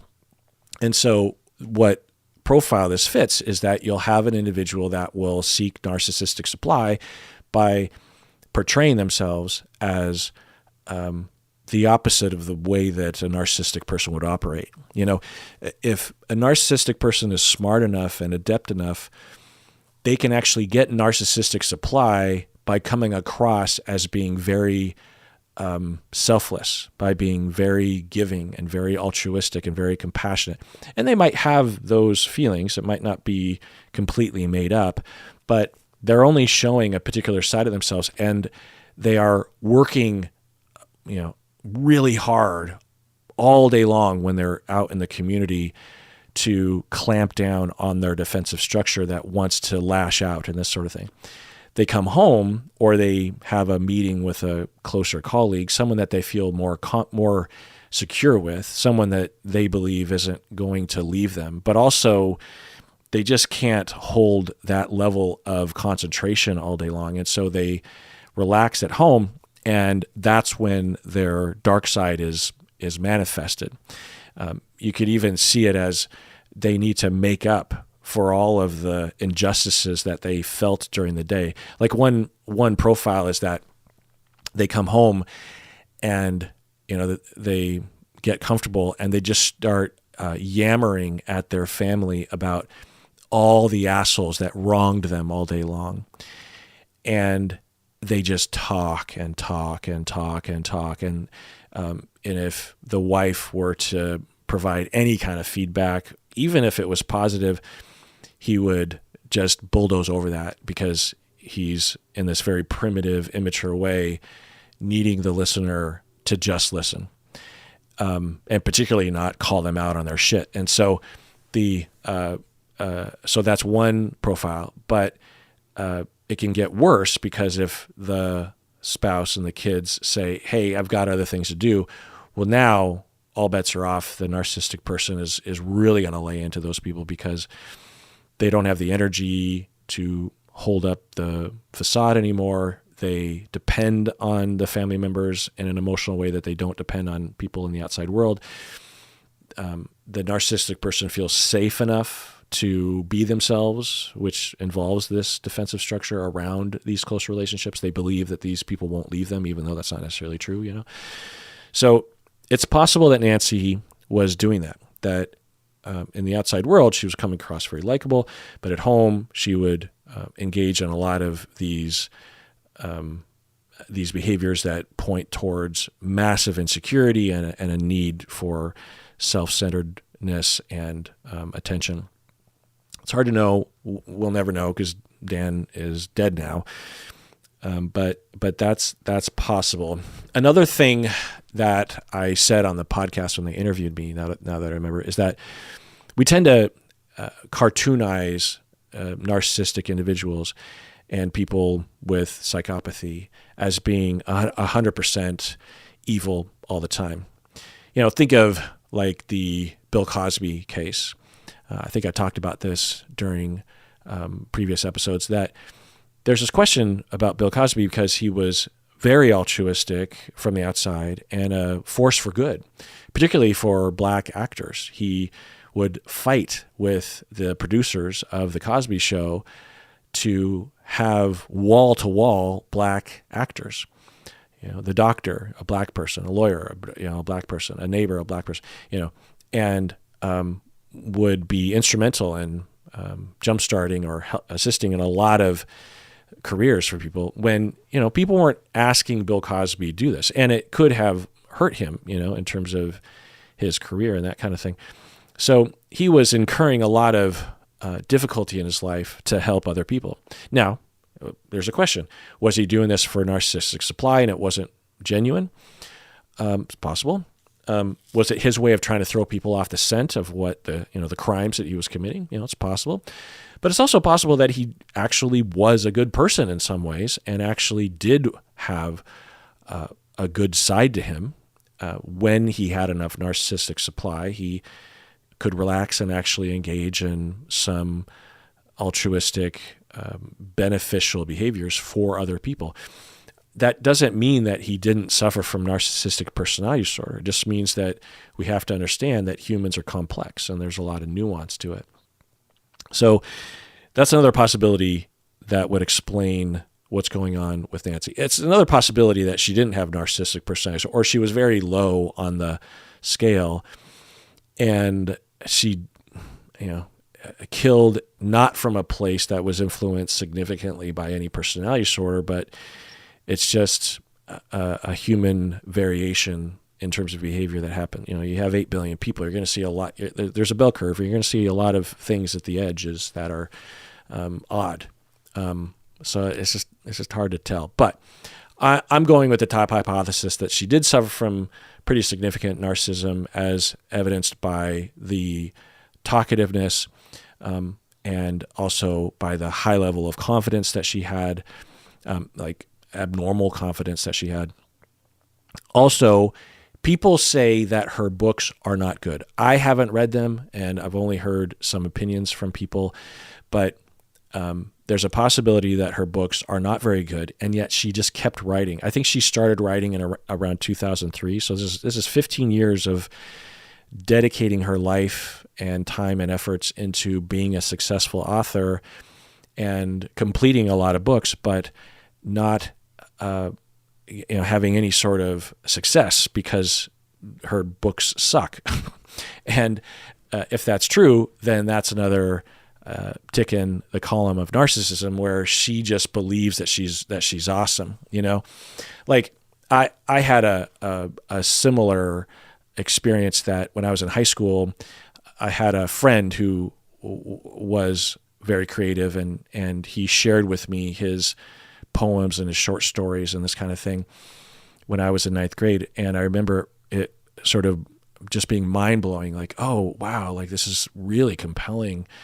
And it's this wonderful canvas that you can express yourself through, and it doesn't take anything more than an imagination. And I had occasionally, just as a hobby, written things like, I wrote in my journal, but I also, when I was in grade school, me and my friend Tommy, we decided that we were going to write a science fiction book.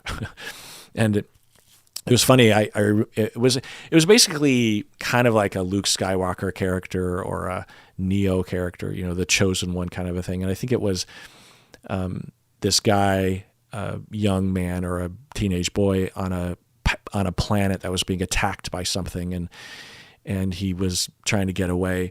And we were trying to come up with a name for our protagonist. And I remember we were brainstorming various different names, and we landed on, we wanted a name that was pronounceable but was not of our culture. We wanted a name that that you had never heard. We didn't want a name like Michael or Kirk or something. We wanted a name that like Obi-Wan Kenobi. It's like that's not a name that you hear of in our culture. So we wanted it to be pronounceable but otherworldly. And the name we came up with, the one that we brainstormed, was Blaine. Like Blane or Blain.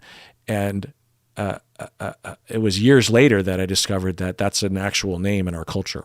We just had never heard of the name. We didn't know anyone with the name Blaine, but that was the name of our guy. Anyway, so when I was in high school, we went to career day, and up until that point, I had sort of loosely been planning on becoming an astronomer because I was really into astrophysics and physics and chemistry and stars and planets and all that kind of stuff.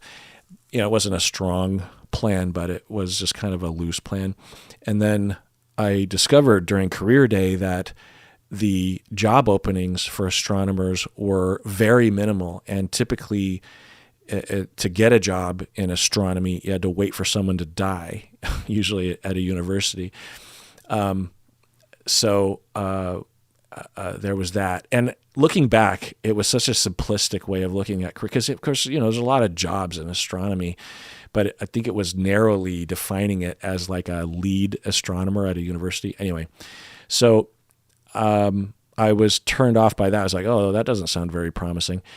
And I thought, maybe I'll be a writer. And so I started writing in a similar manner that my friend was writing in. And I don't know how confident I felt in my writing. I did share it with some people. I remember I had an English teacher that was very encouraging of it. And I would, make a couple of my friends read some of it. But pretty quickly, I would say within, I don't know, maybe just a number of months, I realized that I wasn't any good at it. I just realized, wait, this is a talent that not everyone has, and it's going to take a lot of work to actually get better at this sort of thing. It's a skill that you have to develop. You have to study other writers, and I just want to express my bullshit 13-year-old notions through metaphor in these dumb little stories, and they're not. It's not any good. It's good enough for me to reflect on. Like I liked doing it, but it's not good enough for other people to be reading it. So I realized pretty quickly that I had no talent, and maybe I have a dash of narcissism, enough to begin to fantasize with the idea of becoming an author. That, because being an author, there's a lot of prestige in that, right? It's like your brain makes you money, and so, but I didn't have enough narcissism to overlook the data, and no one told me that I was bad.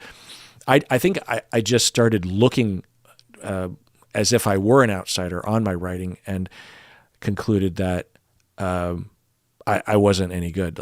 Or at least I didn't have any reason to believe I was good. That's probably a better way to put it. I don't think I knew I was bad, but I didn't have any reason to believe I was actually good. I was just someone that decided to do something that anyone can decide to do. And so with Nancy, I don't know, but a top hypothesis is that she ran into data that she wasn't good or good enough, especially as a professional author.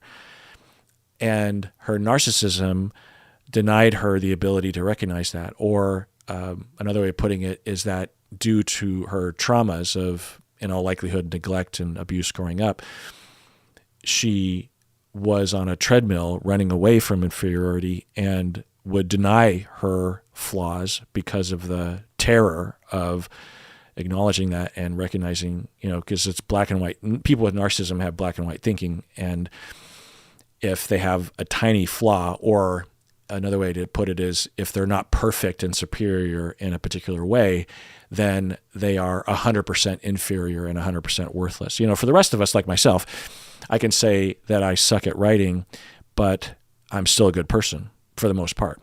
But for people with narcissism, they can't have those things in the same sentence. They can't hold on to the idea that they have a flaw or they're not as good as other people, and that they're a worthy person. That doesn't make sense to them. So it's possible that this data regarding her writing, it's possible that it was related to, fairly significant narcissistic personality. Another detail, similar to Josh Powell, is that she pursued a lot of different jobs throughout her career. Things like real estate agent and chef and caterer and author. And I think she was a semi-successful caterer later in life. But when you look at these jobs, at least it looks like the sort of jobs that someone suffering from narcissism would pursue as a way to try to gain narcissistic supply. Real estate agent, because not all real estate agents, but and certainly I'm guessing if you just tested all the real estate agents in your community, I'm guessing there isn't a higher prevalence of narcissistic personality disorder. That's not what I'm saying. But if you are seeking data that you are superior and you want to send information to others that you're superior, some of these jobs lend itself to that, because to be a real estate agent, from what I understand, you don't necessarily need to go back to graduate school or anything, right? So the barrier of entry is pretty lower than other kinds of careers. I'm sure there's some sort of barrier, right? But not significant. And you can have these delusions of grandeur that you're going to make all this money and you're going to be fantastic as a salesperson. But, being a real estate agent is hard. You're limited by the supply of the market, and there's a lot of know-how and there's a lot of sort of luck involved, because the people that come your way or the properties that come your way, some are harder, some are easier. Like Josh Powell, I wonder if the narcissism was involved. Plus, with Josh anyway, the real estate agent career allows you a lot of wiggle room regarding, especially in the beginning, how much money you make, right? So you can be very unsuccessful as a real estate agent, and yet in your mind, and maybe claim to others that you are building your client base, or you're still getting into the industry or something. You know what I mean? So who knows? But it's just and she wanted to be a chef. That's how she met Dan. Actually, I think she took one of his classes. Anyway. So, other details that point towards narcissistic personality disorder is that the district attorney, the prosecutor, during the trial, from my memory, listening to various different reports of this, is that they were worried that they were not going to be convincing to the jury beyond a reasonable doubt based on the evidence that they had. But then Nancy took the stand, because we understand that at least this is my understanding, is that if you are being, if you're the defendant, then you don't have to take the stand, right? And often it's not advised that you do, because it's hard to, well, anyway, because I won't go over all, I think people understand it. So she took the stand, and then the prosecution, upon Nancy trying to defend herself to the jury, the prosecution was like relieved, because they're like, oh, I was thinking that the jury was not going to find her guilty, but now I'm pretty sure that they're going to find her guilty, because the way that Nancy came across on the stand, she was combative. Like I said, she said too much. She was all over the place regarding her defense. And another aspect of narcissism is that these people typically hate not being able to testify. They want to be center of attention, right? So if we just look at it in terms of the pros and the cons that are laid out to a defendant, the cons of getting up on the stand is that, according to a lot of legal wisdom, is you're less likely to win the case. You open yourself up to cross-examination. You might slip up and say the wrong thing. There's a lot of pretty big cons, which results in the vast majority of defendants never taking the stand. But when you suffer from narcissism, you will exaggerate the pros, right? And you'll believe, because you believe you're superior and you have grandiose ideas of who you are, you believe that you will win the case and you'll convince the jury. You believe you are the best person to convince the jury of these things. You also believe that you are, a genius and are able to, outmaneuver cross-examination. This is a pretty classic narcissistic thing. Ted Bundy, in all likelihood, suffered from narcissism and defended himself and failed. There's all sorts of examples of this where someone with narcissism will shoot themselves in the foot by believing in themselves too much. So she takes a stand. Also, she was very casual on the stand, which points potentially towards narcissism. And also this notion of that she knows better than her own attorney, because in all likelihood, her attorney told her to limit what she says. At the very least, during the trial, her own attorney would chime in as she's being questioned by the prosecution. Her own attorney would say, rabbit hole, as a way to remind Nancy, stop talking. Just answer the question. Don't elaborate. You're hurting yourself. Rabbit hole. And yet Nancy kept rabbit holing after that. And that points to a narcissistic notion that Nancy believed that she knew better than her own attorney. You know what I mean? Another element of narcissism in the trial is that when she was being questioned by the prosecution, she would get really combative, and it looked like bullying in some ways. And, we can think of certain politicians that are like this, where when, at first, when you are coming at someone with narcissism and you're trying to implicate them or something, or you're criticizing them, in all likelihood, they'll use other mechanisms, other techniques to try to evade that are not very combative, usually, not always, but, they'll try to argue or ignore or triangulate or something. But you push them into a corner and they almost always will come out swinging, metaphorically or literally. And I think with Nancy, when she was on the stand, there were times when she was being, cornered, and she didn't have any way to get out of that corner. And so what she would do is she would just have this attitude toward the other attorney of, how dare you question me?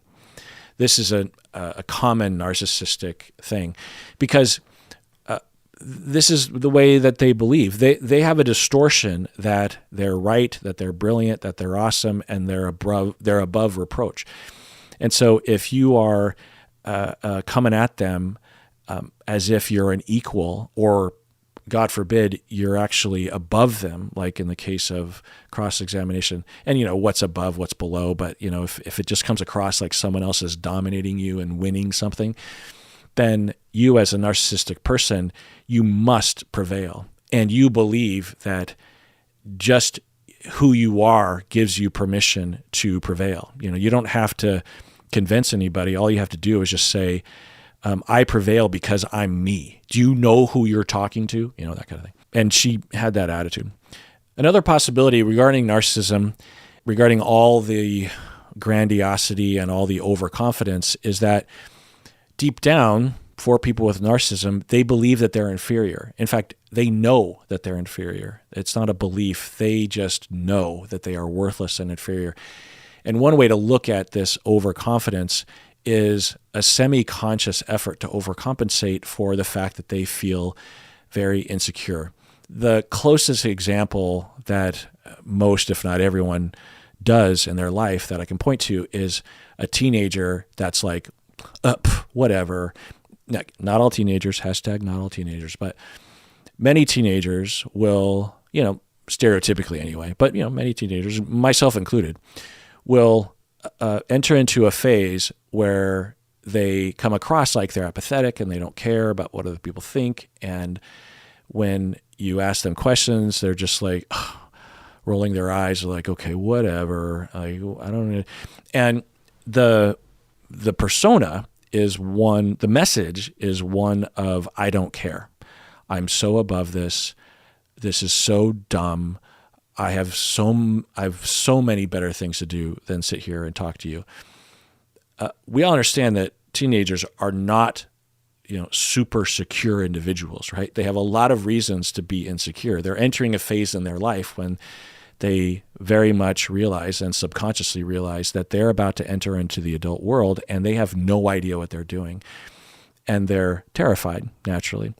And one of the ways to cope with that terror and that sense of inferiority is to overcompensate by coming across like you're above it all and you don't care. So we all are capable of doing that. And when you have narcissism, then it's one of the ways that they deal with, and it's one of the ways of looking at their behavior. And it can be semi-conscious to them, but it can also be unconscious. It's hard to tell what was going on with her. Another thing, just to wrap up her personality, is that on the stand, she had a Freudian slip in which she says, I don't know how to defend myself against the truth. This was her rabbit holing, by the way. She's like spitting out a bunch of things, kind of arguing with the attorney. And I think they were questioning her about the memory stuff and where she was that morning. And she's just like, look, I don't know how to defend myself against the truth. Meaning, I don't know how to defend myself against this accusation, and it's the truth. But who knows? Maybe it was just a slip of the tongue, but it was a notable moment. Okay, so I want to end here. It's taking a lot longer than I thought it would, but I want to end here with my speculation about what all happened. This is, there's a lot of speculation. When I speculated about Josh Powell, I had a lot more data to go off of. With this one, not much. But in terms of all the things, it sometimes helps me emotionally if I can just sort of, absorb all the data that is available and try to put together some sort of narrative that explains everything. It's just a story that I'm telling myself and now telling you. So just take that with a grain of salt. But I think it helps to do this sometimes to at least have an option in terms of what happened that pulls all the data together, because I think it could be helpful to do this so that you can understand human behavior. Anyway, so for Nancy, upon meeting him, she had a fantasy that they would be a fancy couple, a power couple. Her, I don't know what point, because they met later in life, by the way. And I don't know exactly when they met, but at the very least, he was a renowned chef with a very good reputation, even among other chefs, And so maybe she was already an author by that point, but I could see a reality in which she thought, at the very least, his life will give me prestige, but maybe the two of us will be that power couple. I'm the author, the successful author, and he's the successful, high-powered chef, this kind of thing. So I think that was a motivation among normal motivations like falling in love and that kind of thing. And also, I think that their relationship was highly complementary, meaning they complemented each other's deficits in that she talked and talked and talked and talked and talked and talked and talked and talked and took up a lot of space in the room, even if it was just the two of them, and he was shut down. I don't think he was listening much, but he didn't indicate he wasn't listening. So, and he didn't talk or fight back in those situations most of the time. So I'm guessing that to her, it felt like he was listening, but he was mostly checked out. He might have also appreciated her taking up that space because he wasn't taking up the space. And if he was with someone like himself, then there would be no contact because you'd have two shut down people. This is a common, configuration in a relationship, by the way.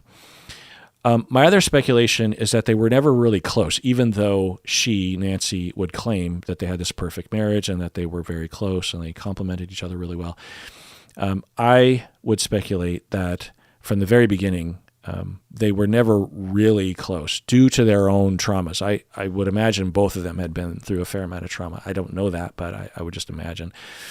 And both of them were looking to have a partner that kept their distance. And I think that they both did, because someone with narcissistic personality disorders is going to be inherently emotionally distant and pathologically independent. And there are reports that the two of them did live parallel lives. Reports from Nancy saying that they each had their own hobbies that they engaged in and they didn't bother each other with that. So that's my speculation, is that they were just never really close. Now, rewinding the clock, I would suspect that since she was young, she had been chasing narcissistic supply through a dream of fame and fortune. And by the time she got into her 60s, after being with Dan for a bit, she realized that it was kind of the end of the line, or thought it was the end of the line, and it wasn't really working. She's in her 60s. The money isn't looking good. Her career as an author is, failing, right? And the money situation is making it so that they can't even necessarily afford the mortgage. And she was faced with a situation where she would, the logical thing to do, because he has a job, he's this teacher, and he's making some money. She is making very little money as an author and as a side job as a caterer.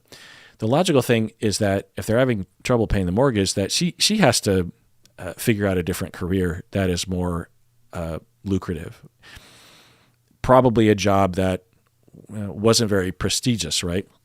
Because I don't think she had a lot of skills that would lend itself to some high-powered job. So she might even have to just enter like food service or more catering, which doesn't have a lot of prestige to it. So I think this was a reckoning for her, a breaking point, similar to Josh Powell, right? Bankruptcy, $200,000 in debt, that kind of stuff. Also, I think that there was worry for her of divorce. So I think she had pumped up, because this is a common thing. It's not always the case, but people with narcissistic personality disorder will talk about their marriage as if it's perfect. And they might even involve themselves on Instagram along those lines these days. And when the shit hits the fan and they have to consider divorce, one of the first things that these individuals will think is, oh my God, I have to tell everyone, or at least hide, without much ability to hide, that our relationship was not perfect, maybe had never been perfect, might even be flawed at its core. That's the opposite of what I've been portraying. And that makes me inferior and a failure, and that makes it very hard for me to deal with this. So I think that's another possibility. Also, regarding their conflict escalating, I think that she would bulldoze with her narcissism and her taking up a lot of space. And I think that there's a good possibility that he contributed to the conflict. He's not to blame for her killing him, but I'm guessing that if I were to observe the two of them, while he was still alive in a fight, that I would conclude that each of them are contributing in their own way. And that the way that he was contributing was because he was, for a fair amount of time, estranged from his son from a previous marriage. And there's a little bit of reporting on this that Dan was not the easiest person to get along with. So in all likelihood, regardless of who he was married to, there was going to be a problem there. And I'm thinking that became more prevalent as their conflict escalated leading up to the murder. And I'm guessing, this is all speculation, that at some point, probably months or years earlier than the murder, she wanted to change her life. She wanted to revamp, and she wanted maybe even to leave him, but she worried about having to come clean about the marriage, and she didn't have a way to make money on her own. And so she was in a bit of a bind, because one path would be that she would divorce him if things weren't working out and just exist on her own career, but that wasn't working out. So I think that up until this point, there's nothing really weird about this story. There are so many people suffering from, to some degree, narcissistic personality disorder who are fighting with their spouses and having money problems. There's nothing particularly strange here, even with a dash of psychopathy. So I think what might have pushed her over or been a major factor in the motivation to kill Dan is all of these books that she's been writing. For whatever reason, and we could speculate as to why she would even begin to go down this road initially, but she had been writing all these books about killing husbands and running off with the Navy SEAL. So it's possible that it planted a seed. And also, we tend to do what is familiar to us. I don't know why this analogy just popped in my head, but if I'm not using my GPS system, on my car, and I'm driving somewhere that I don't usually drive to, I will tend to take roads that I'm familiar with, even though I'm pretty sure it's not the fastest route, because I'm familiar with those roads. I'm familiar with the intersections, and I can predict what it's going to look like. So, that's just an analogy to it. But we tend to do things that require the least amount of effort and the least amount of uncertainty. And so, if we have a lot of mental practice shooting people in our stories, then in a pinch, it's much more likely that we're going to consider that because, at least we believe that we have the ability to be more successful with something that we're familiar with. The problem is with Nancy is that given her narcissism, she would be overconfident in her plan, because when I get to it, her plan is pretty bad. Like Josh Powell, honestly. I mean, the fact that Josh Powell got away with it is, I think a combination of luck for him and incompetence with the prosecution office in Utah. But with Nancy, I guess you could argue she almost got away with it, but she didn't. So the narcissism would convince herself, take someone else that doesn't have narcissism, and they, for whatever reason, are writing similar books, and for whatever reason, they start thinking about killing their husband. Well, someone without narcissism would eventually get to a place of it's like, well, what do I know? I've never murdered anyone before. I've only written about this in a book. I'm not confident at all in this plan of mine. As an example from my own life, I think I've talked about this in the podcast before. It's a very notable moment, very eye-opening and pivotal moment in my life, honestly. I'm thinking that I was a freshman or sophomore in high school, and I would run for student office. I don't know how I entered student government. I think I was just voted in without even volunteering my name. I mean, that sounds pompous. I think what happened was when we were, I think, is it student government when we started high school? I think so. And I think at the beginning of ninth grade, they just asked every student to vote for people to be representatives of them in student government. And if you come from an area that doesn't have student government, it might sound very weird, and I don't want to go into the details, but you have a president and a treasurer and a vice president and a secretary, and you have other positions. And for whatever reason, I was a representative. I was one of the members of student government in ninth grade, and that just persisted. I think mostly because people tended to just vote for incumbents, So I was so you start by becoming just a general representative, and then from those representatives, you will elect people to president and all the other roles, the sort of top roles. And so I'm a representative, and I'm running for treasurer or something, and I am trying to figure out what I'm going to do for a speech. And I'm terrible on stage, and I know that. And I'm terrible with public speaking, and I know that. So I'm trying to avoid it. And yet I'm running for office when I don't need to. It's like I could have just stayed a representative, which I eventually would do in later years. But because long story short, I didn't win this election. And it won't be a strange thing once I tell you what I did as my speech, quote unquote. But I'm really desperately and I'm putting it off. I'm procrastinating. I'm thinking, I don't know what to say. And, what a normal person would do would research what a speech should look like and start piecing together an outline and maybe sprinkle in some jokes or have my own personality. That's what everyone else did. But I didn't even have I didn't have any idea what I was doing. I was just completely lost and clueless, and also being a little pathologically independent. I just didn't ask for any sort of help.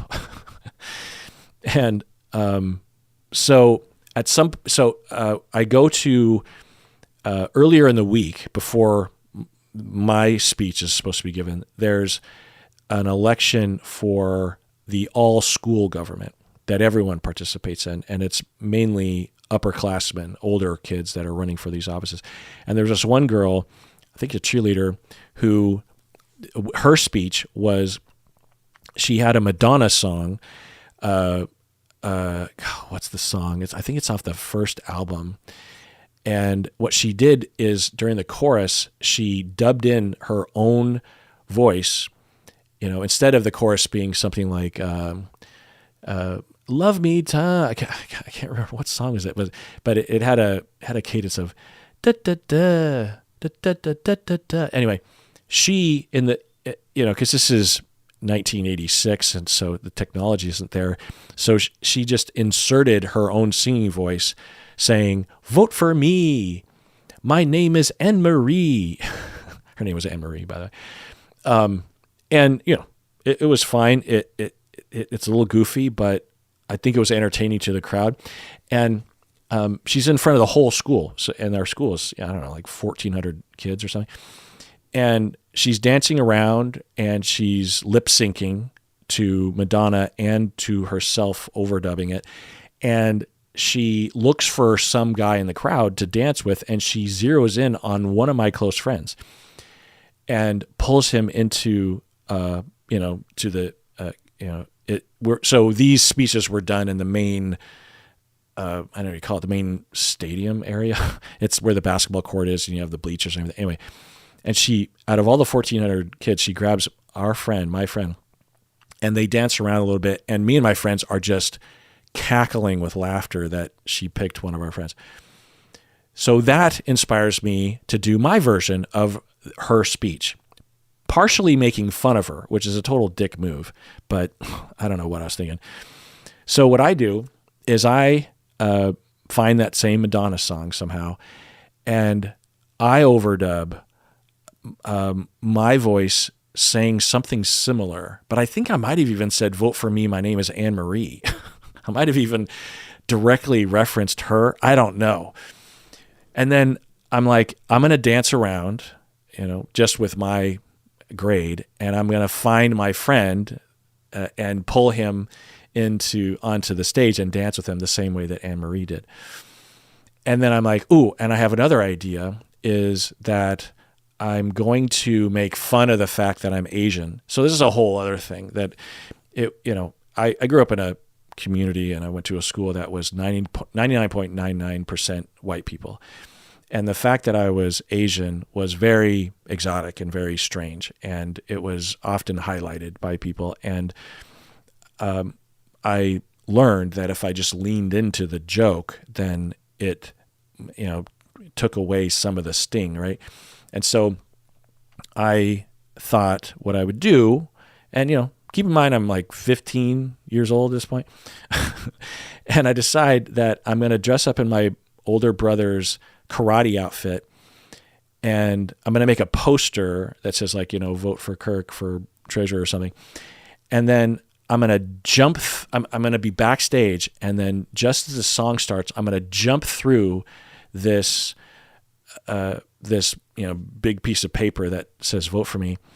And I'm going to karate kick my way through it. And I'm going to be in this karate outfit, and I'm going to be dancing to this Madonna song that's going to be a callback to this other speech we saw earlier the week. And then I'm going to do another callback by finding my friend and pulling him up on stage. So this is my idea. It's the dumbest idea that's ever been thought of. And I, jump through the paper, and I'm suddenly standing in front of my 350, 400 classmates, and I instantly am terrified. They're all just staring at me, and I instantly realize this is the dumbest idea that I'd ever had. I'm like, what am I doing? This is so stupid. I didn't have anything more than what I had up until that point. It completely lacks substance. I needed something else to do. It should have been like the beginning of my joke. Like I should have gone on, just thinking now, I should have, stopped the song and gone on stage and said look, running for office isn't a joke or something. But that'd be still really unfair to Anne Marie. Like, what am I doing? Anyway, and the Madonna song is 4 minutes long. So I have a lot of time to kill, and I'm not a funny person really. So I'm running around, and I'm so nervous, and I'm sort of halfway glancing through the crowd. I cannot find my friend. We did not predetermine where he would be in a crowd of 400 students. And so I am frantically looking for him. I can't find him. And then without any punchline, and certainly everyone's just waiting. Well, there's got to be some sort of punchline. Yeah, the initial shock of it would be a little bit of a giggle, I'm sure. But then that's it. They're just like, so we're just going to watch this guy dance around. And then the song ends, and I just sort of, melted back into the backstage, just like, God. And it was hard because for those 4 minutes, I'm like every microsecond regretting my decisions and realizing that just because an idea seems like it might be a good idea does not make it a good idea. And so if I have 5% narcissism that I claim, that gives me the confidence and the motivation to have done the whole thing to begin with. But since I don't have full-blown narcissism, then I very quickly realize, oh, I have a limitation here. Whereas someone with full-blown narcissism would need to be in denial of that limitation and would distort it. Like, well, people don't understand what I'm doing, or everyone loved what I did. I saw a lot of really happy faces or something like that, because of the desperation of that.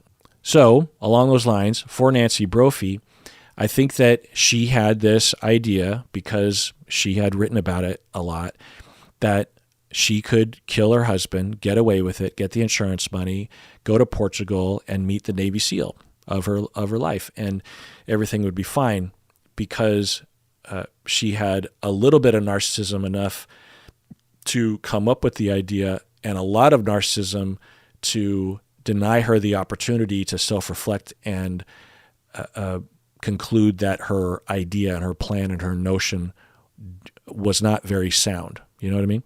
Now, the other aspect of this case that I want to talk about is that it's fairly normal to fantasize about killing your partner, your spouse, when you're in high conflict.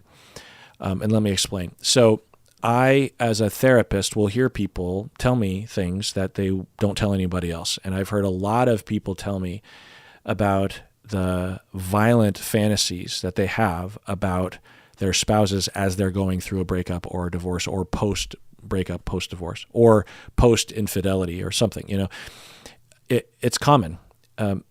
And at first it was shocking, but as time has gone on, I'm just used to it. And it's not an indication that anyone is at risk. And it might be kind of scary to think about, but to me, it's not scary. A very common story that I would hear would be that, say a couple goes through a really nasty divorce, and I'm talking to a woman about the divorce, and there's all this anger and contention and accusation and legal actions against each other, and child custody issues, and it's brutal. And in session, she might say, "Hey, I'm a little worried because I've been having these intrusive thoughts." And I might say, "What do you mean?" Well, I've been having this vision of, messing with his brakes on his car so he drives off a cliff and dies. When I am daydreaming, I find myself daydreaming about torturing him, not just killing him, but making him suffer before he dies. Or it might be something more, or it might be something less violent. It might be something, I have fantasies about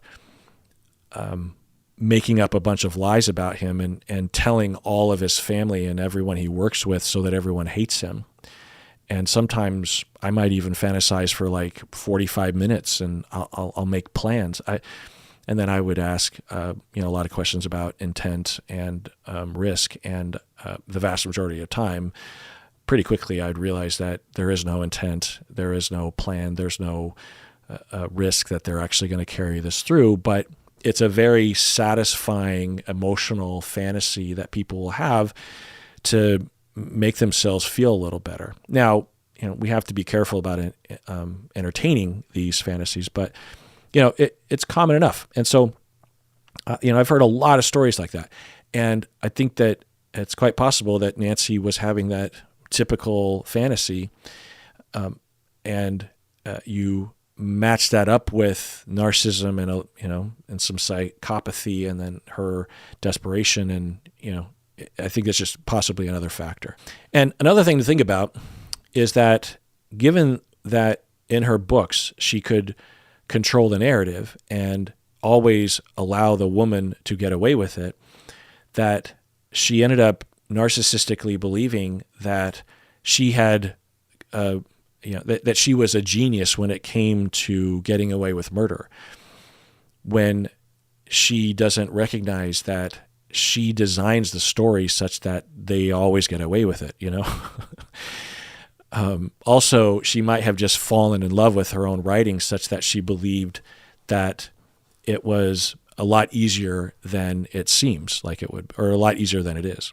So I think due to all of these factors, she became at some point completely locked in on the Portugal fantasy. I don't have a ton of data on this, but it seems quite possible. She seemed quite desperate to move to Portugal, and sell the house and get rid of the excess baggage of her husband and to get the life insurance policy. I think that she thought that the promised land was in Portugal. And it's common for people with narcissistic personality disorder to have this behavior internally. Even people who are just at the midpoint of the spectrum, right, where they're frequently fantasizing about like, ooh, wouldn't it be awesome if this thing worked out? Or what if I just got to that point in my career? Or, oh, wouldn't it be awesome if they're always looking forward to something. And this is a problem for a lot of us in our society, given the pressures on us. But for people with narcissism,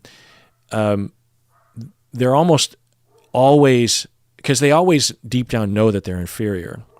And they also are in a constant need to run in place because they think they're running forward, but they're actually just running on a treadmill, trying to establish some sense of worth, right, by chasing narcissistic supply.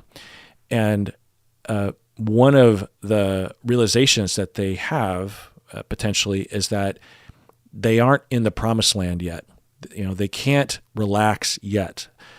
But if they can just get to this one thing, establish this one career, or get to this one country, or have X amount of money, then I can finally relax and not have to put so much effort into establishing my superiority on other people. Of course, this never works because the inferiority comes with them regardless of how much they achieve. So the way it smells to me is that Nancy had many future dreams that she had, like the dream of being a power couple with a chef, that kind of stuff, being an author, and none of that was working out. And for whatever reason, she just locked in on Portugal. I don't know what her associations with Portugal was, but in the Pacific Northwest, we're pretty far from Europe, so we don't have a ton of, depending on the circle you run in, we don't have a ton of experience with Europe. And the common associations that I have, I'll just say from my place and my culture, is that Europe is fancy and America is dumb. And I know that's stupid, but I just want to say. And Portugal and Spain have a particular allure to them. And maybe they're awesome. I don't know. I've never been. There's an eclipse coming through Spain, through Barcelona, actually, or Barcelona, however you say, in a couple years. It's one of the only places you can see the eclipse without being on a boat in the middle of the Atlantic Ocean. And it's going through Iceland too, but it could be cloudy there. Anyway, so maybe I'll go to Spain for that. But the associations is that, it's fancy and it's affordable and it's, old world, but also new world, and it's romantic and it's good weather, and there's like villas and ocean and festivals and taking naps during the day and staying up late at night and drinking, sipping wine that's from a grape, from a vineyard that's just across the street, and nice cheese and bread that's fresh and pure food. None of that fast food crap from America. And maybe some of y'all from Spain and Portugal are like, yeah, that's pretty much what it's like, aside from the naps of the day. I don't know. But I don't know what her association was, but I could see that. Like one of the data points I have for this is that if you watch 90 Day Fiancé, what's his face, Jesse from Darcy, one of the things that he would often say when he, I think also from a narcissistic place, is trying to come across like he's this super success, is that he has a villa in Portugal or Spain, one of the two. And I always just thought it's just so funny. It's like, you have a villa, I think it's Portugal, he's like, yeah, I have houses all over, I have several properties all over the world, and I'm this world-renowned guru of success and manliness and stuff. And I mean, I'm not even joking. It's just like, it's not the exact words that he was saying, but this is what he's saying. and I have a villa in Portugal. And I'm thinking, villa? Like, what is there a legal definition of a villa? Like, maybe you just have a house there, but house sounds so mundane, so American. You have to have a villa. And also, like, good for him if he has property, but I suspected, based on the little bit of investigation that I did about his life, and I don't know, like I said, but I suspected that he either was in over his head regarding debt on the property, or he was renting it, or something. I don't know, or it's very, very cheap to have a quote unquote villa that's in the middle of nowhere. You know what I mean? Like in Washington State, in Seattle, $1 million will get you a very average house, if not like a below average house in Seattle. But you go to Central Washington, just a couple hours east, and for $1 million, you could buy a property that was, I don't know, a lot bigger, with a lot better home that has a view, but you're in the middle of nowhere, and the next town is this very small little town, and it's a half an hour away. This is a generalization, you know what I'm saying? But anyway, so my Portugal hypothesis is that for Nancy, she thought that if she could get to Portugal, then she will feel superior and she could finally retire. Maybe, if they sell the house and they can take that money and they can sort of live, reasonably within their means, they can have a really fancy villa, and they could be fancy expats that claim like, oh, well, my villa in Portugal. I don't know, but I think that there's a possibility that that's what and Dan didn't want to go. He might have thought it might be nice, kind of, but he liked his life in Portland, and he liked his career. He liked teaching. He liked being a chef, and he was around some of his family, and he didn't want to go. And so she bulldozed him and tried to get him to change. And I think there are reports that she was starting to move ahead with the plan, regardless of him consenting, like selling certain things that she wanted to get rid of so that they could move. And he's like, what? You sold? I don't know if it was that specific, but it was something like that. So I think at some point she was just like emotionally desperate to, establish this new solution. It would get her away from being an author. It would get her away from having to face the music in Portland. It would, in her mind, establish that she was superior and that she was a success. And I think she locked in on killing Dan, and she started getting all these insurance policies.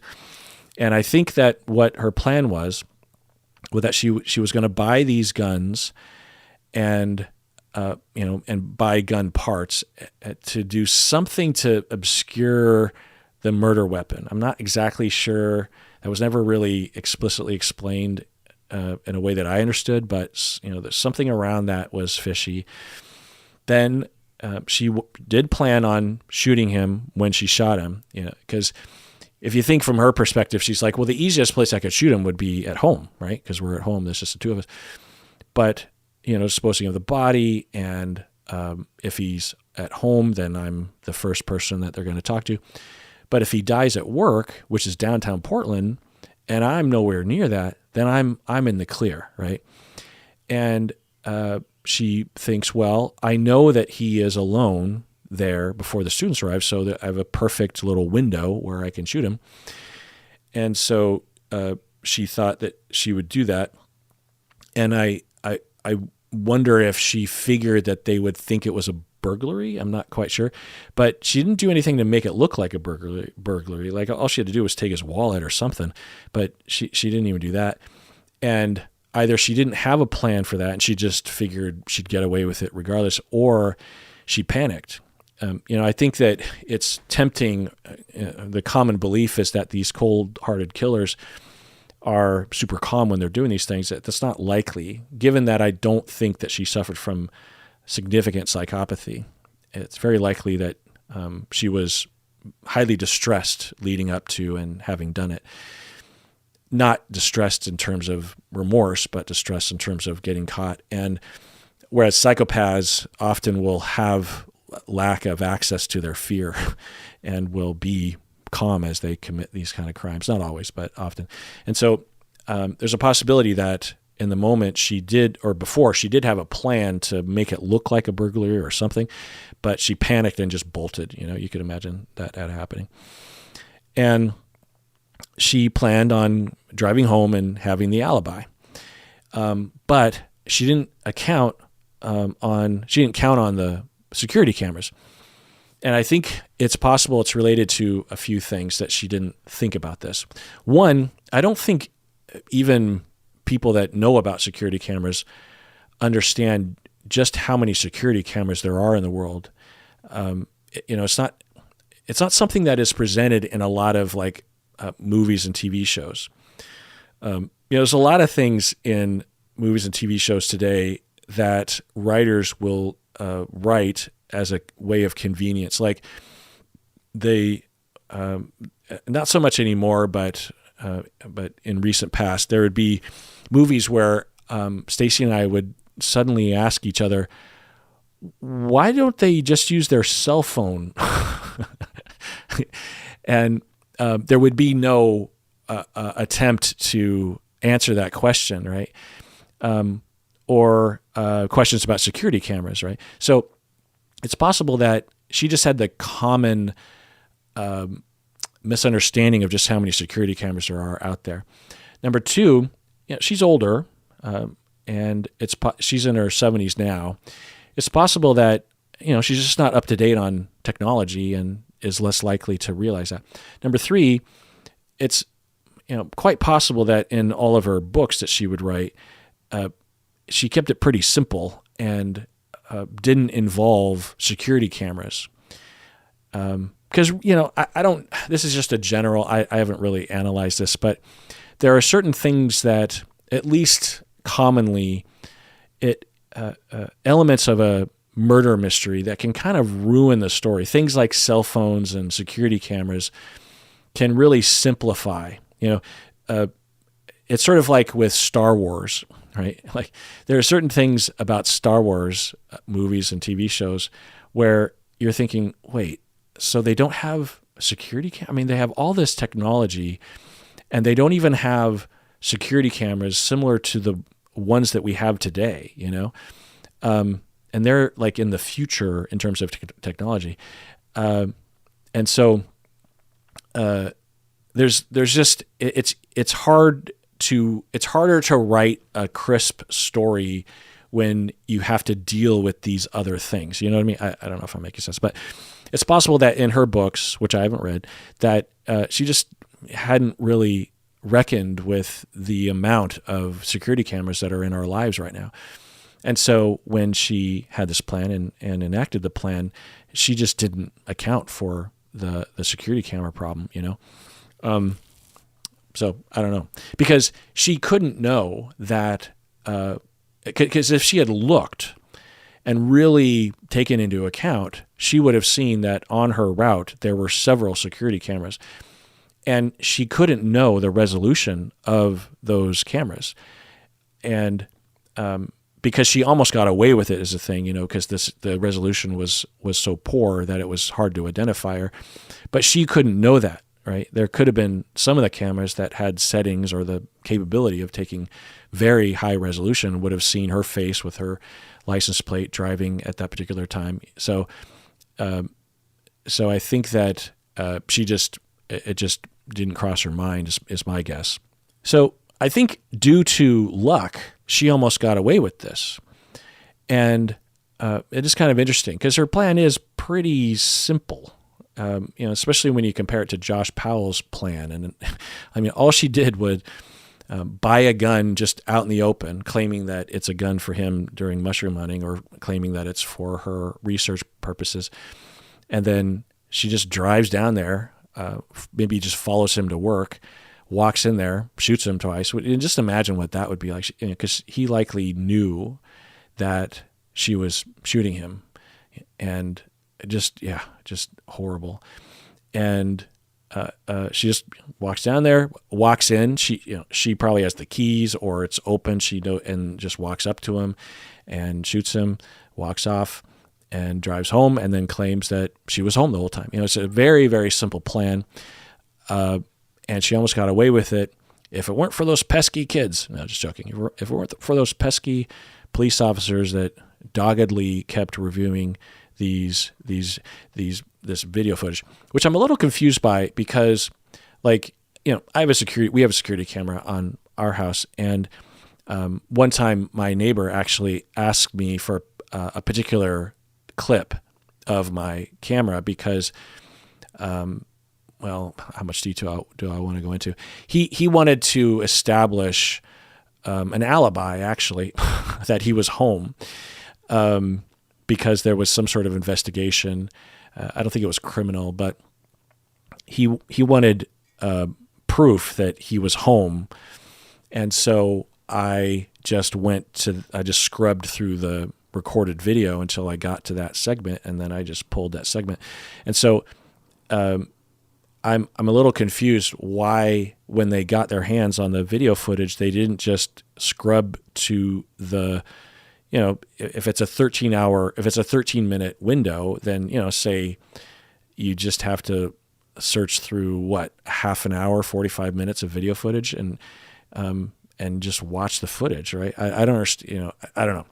But I mean, in the beginning, they didn't know what they were looking for, and there were a lot of cars going by and people walking around. So so there's that. But anyway, so yeah, that's my speculation. And she was convicted, and she received a life sentence of imprisonment. I think the sentence was not for life, but it was essentially life, because the amount of years that she had to serve would go beyond life expectancy, something like that.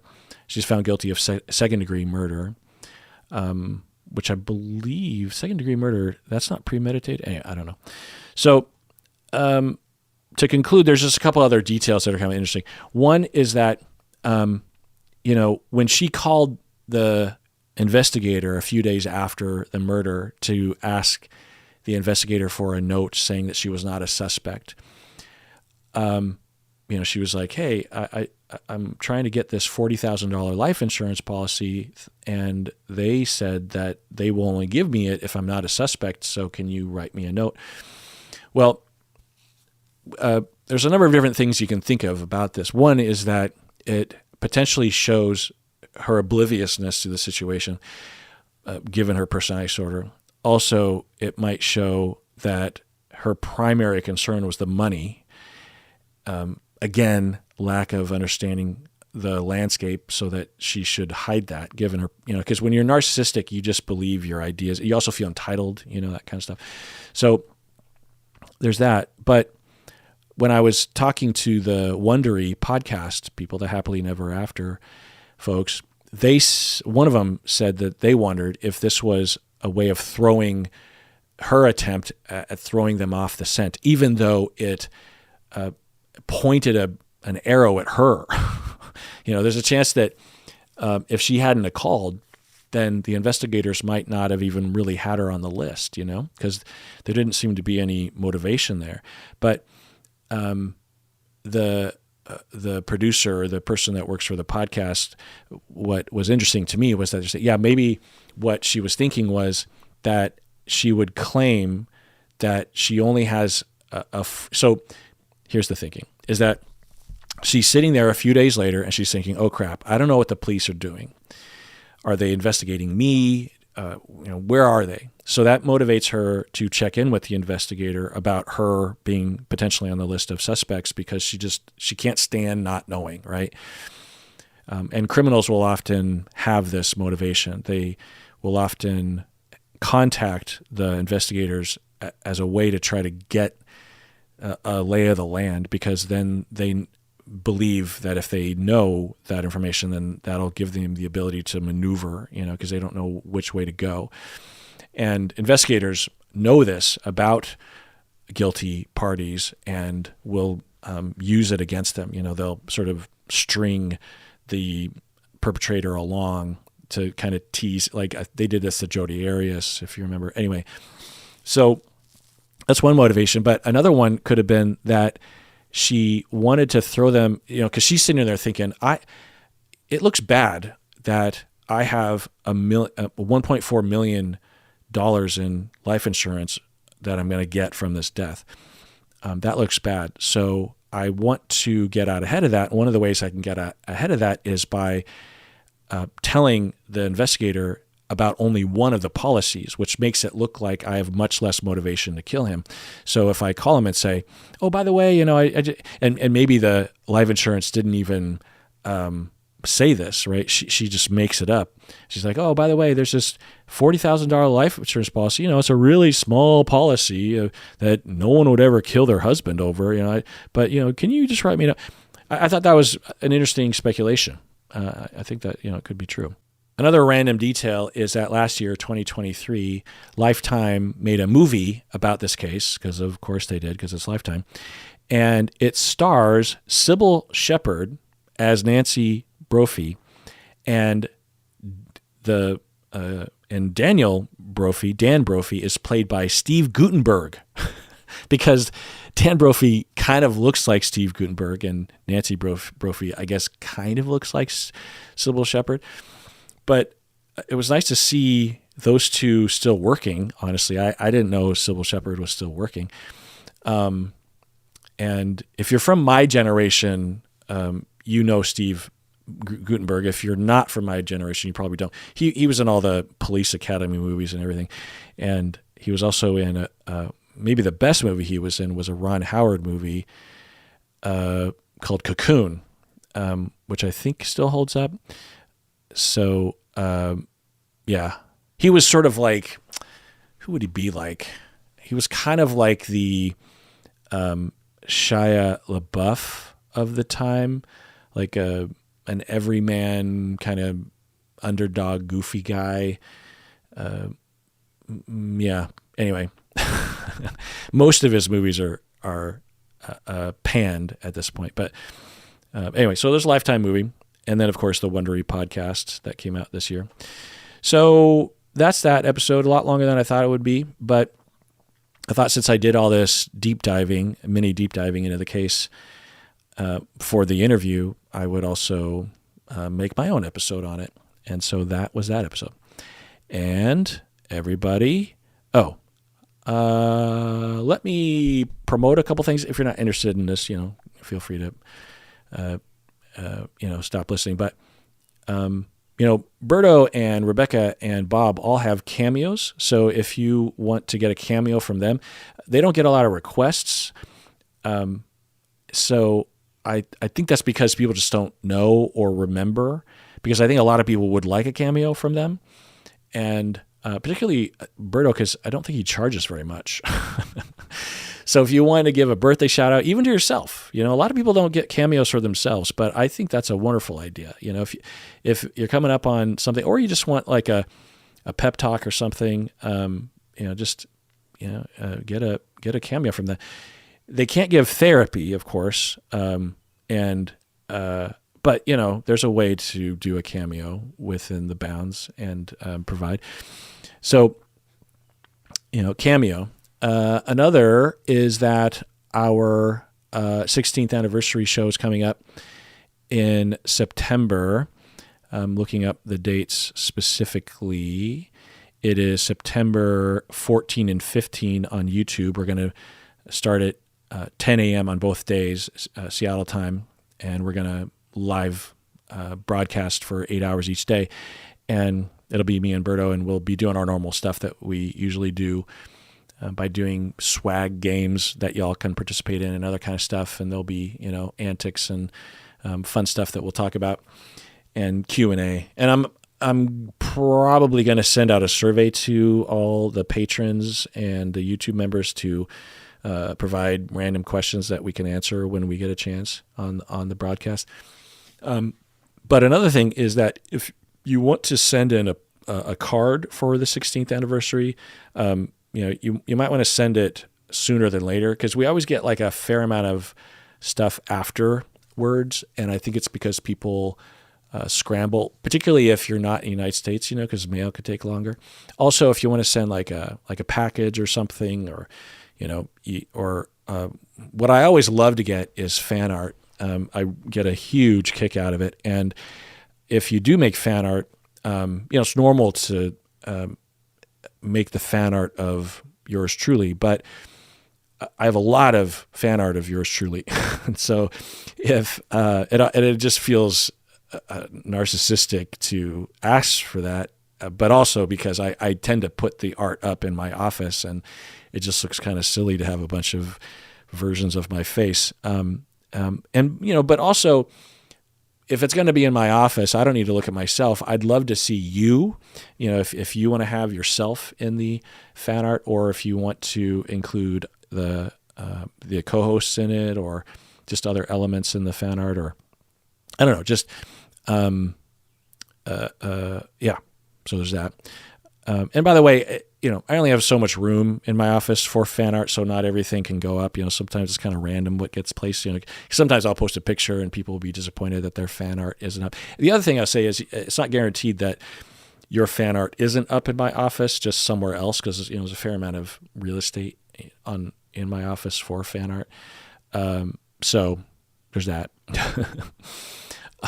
It also could just be a function of me just saying, I can't have that many pictures of me in my office, so something's got to go. That kind of stuff. Anyway, so there's that.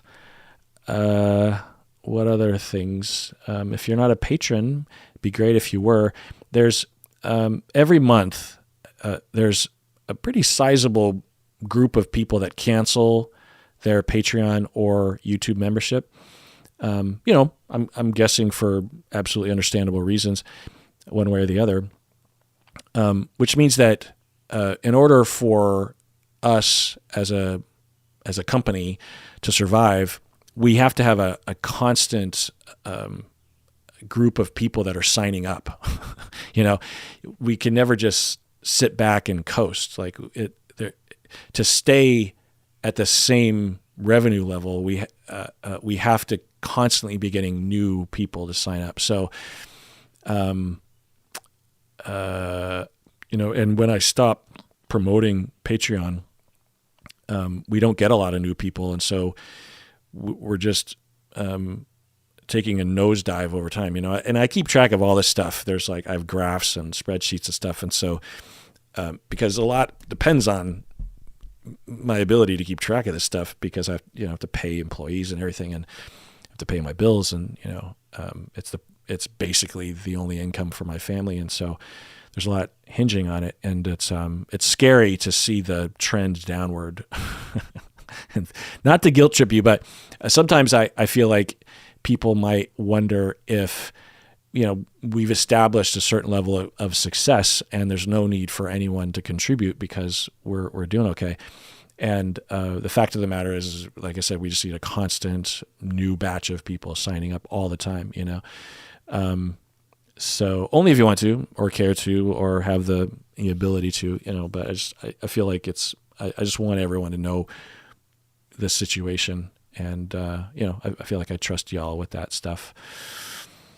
What else? I want to also tell everyone that I think I've finally reached a place of work-life balance. I won't bore you with additional details because I've already talked at length about this in previous episodes, but for the past couple of years, I've been trying and for the most part failing at getting a work schedule that is doable. And I think I've finally arrived, because I kept scaling back on various different things that were really hard for me to give up. I used to publish 2 reaction videos a day, but then I scaled back to 1 a day, and now I'm down to just for the most part 2 a week, two reaction videos a week, and it's really hard to make those decisions because I like this job. I like making content, and I hate disappointing people. So every decision was hard. I've never scaled back on the audio podcast, by the way. This is the foundation of this podcast and of my life. And so that'll never happen. If anything, I've just been able to have more time to dedicate to the audio podcast. So, but I just want to tell everyone that, because if you care, because I've been talking about it for so long, I feel like I might have arrived. I don't know if it's ideal yet, but I'm hoping that it's a lot more doable, because I'm still working a lot. Even though I'm working a lot less, I'm still working quite a bit. And I haven't had any sort of real vacation in a long time, which is just so weird because I'm self-employed. So it just seems like I could take a vacation whenever I want. But so I don't know what that means for the future, but I'm hoping that this current sort of configuration of my career allows for the normal allowance of maybe a weekend. I mean, I don't even get weekends off, really. And it's fine. I love what I do. And that's part of the problem, is that I love it so much that I need to purposely restrict myself from doing more. Anyway, so let me know what you think of this kind of stuff, the Nancy Brophy case. And everyone out there, please take care of yourself, because you deserve it. You really, really do.